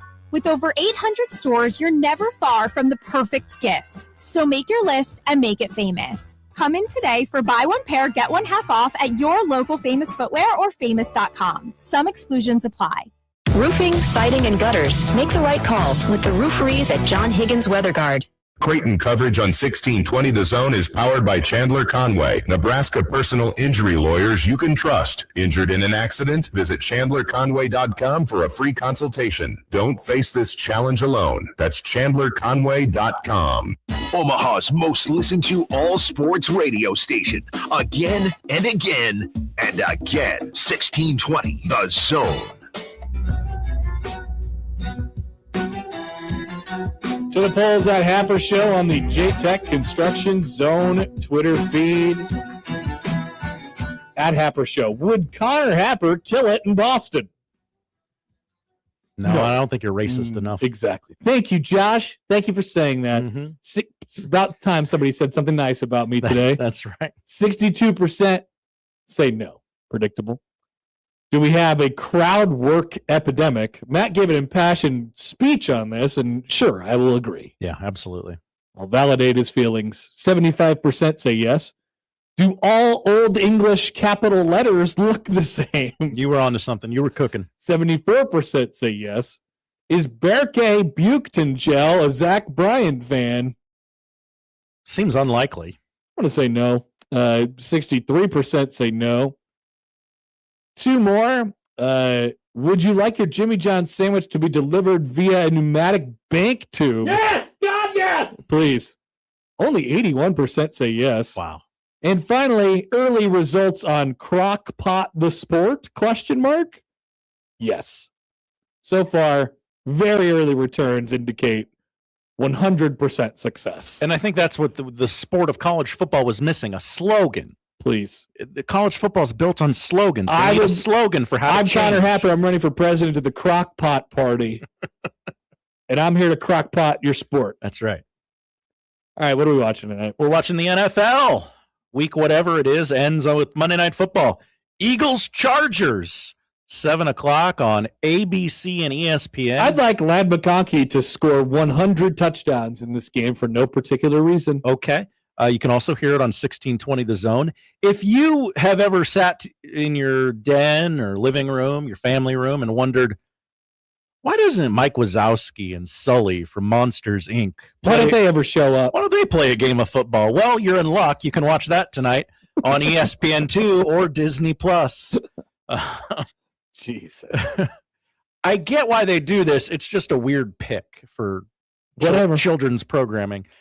Men's college basketball, just 7 games in the sport today. Oh, Ken Pom. What's your little Ken Pom thing he says the thrill score of the night? Because, boy, I had trouble picking one. Do you know Nebraska is 42, by the way, on Ken Pom? Wow. The disrespect is absolutely absurd.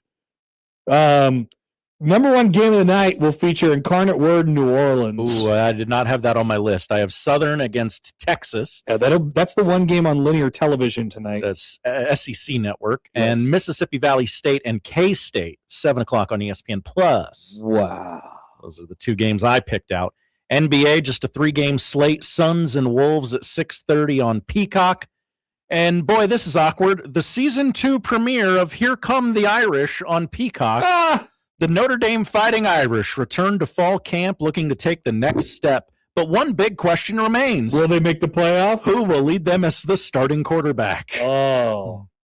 I think we have an answer to that question. We do. At 5 and 8 o'clock tonight on E, the 1946 Christmas classic, It's a Wonderful Life. Watch it ahead of Friday's Movie Club on Unsportsmanlike Conduct for some reason. And at 7:15 tonight on IFC. This one's always for me, Josh. What do we got? This is for you. The 1997 Connor Happer Classic, Vegas Vacation, airs unedited as Clark Griswold packs the family up and heads out to Sin City. And sticks his gum in the Hoover Dam. That's right. It doesn't, I guess he never really, he does end up at Wayne Newton's house at the end, right? Because he's got to steal back, what's her name? Yeah. His wife, Beverly D'Angelo. That's right. What is her? Ellen. Okay. That's a good movie. Here's a take for you. It's my number 2 vacation movie out of the 4. Oh, you must have forgotten about Christmas Vacation. I did not. Okay, there we go. I most certainly did not. But we can all agree, despite our differences, that European sucks and is last. Great take. That's it for us today. And if you missed anything, you missed quite a lot. You can find it all at 1620thezone.com. The crossover's coming up next. Live from the Host Coffee Studio, this is 1620 The Zone. Let me get you up to speed on the service that you need. At Omaha Transmission, we don't have a warehouse full of transmissions waiting to be sold. We will diagnose and then repair or remanufacture your transmission. It's how we've always done it and how we'll always do it. Treating people the way that we want to be treated is how we do business at Omaha Transmission. Omaha Transmission, shifting to running smooth. Oscar's Pizza and Sports Grill is your home for the big game. Whether it's the NFL or a rivalry on the hardwood, you will find all the action on Oscar's top-of-the-line audio-video system. With 40 TVs and massive dual projectors, the game has never looked better. Pair that with their award-winning char-buffed wings and $7.99 Monday through Friday lunch specials, Oscar's Pizza and Sports Grill has everything you need. 173rd and West Center Road, and for takeout at 162nd and Maple. I'm Doug Nodgard with Equitable Bank. We know your time matters, so when you call us, we answer on the very first ring. That's our promise to you. We value your business and will treat you like a friend and neighbor because more than likely you are one. While other banks hide behind technology, we combine the best of both. Top-notch digital banking and online banking with people who care. Got a question or need help?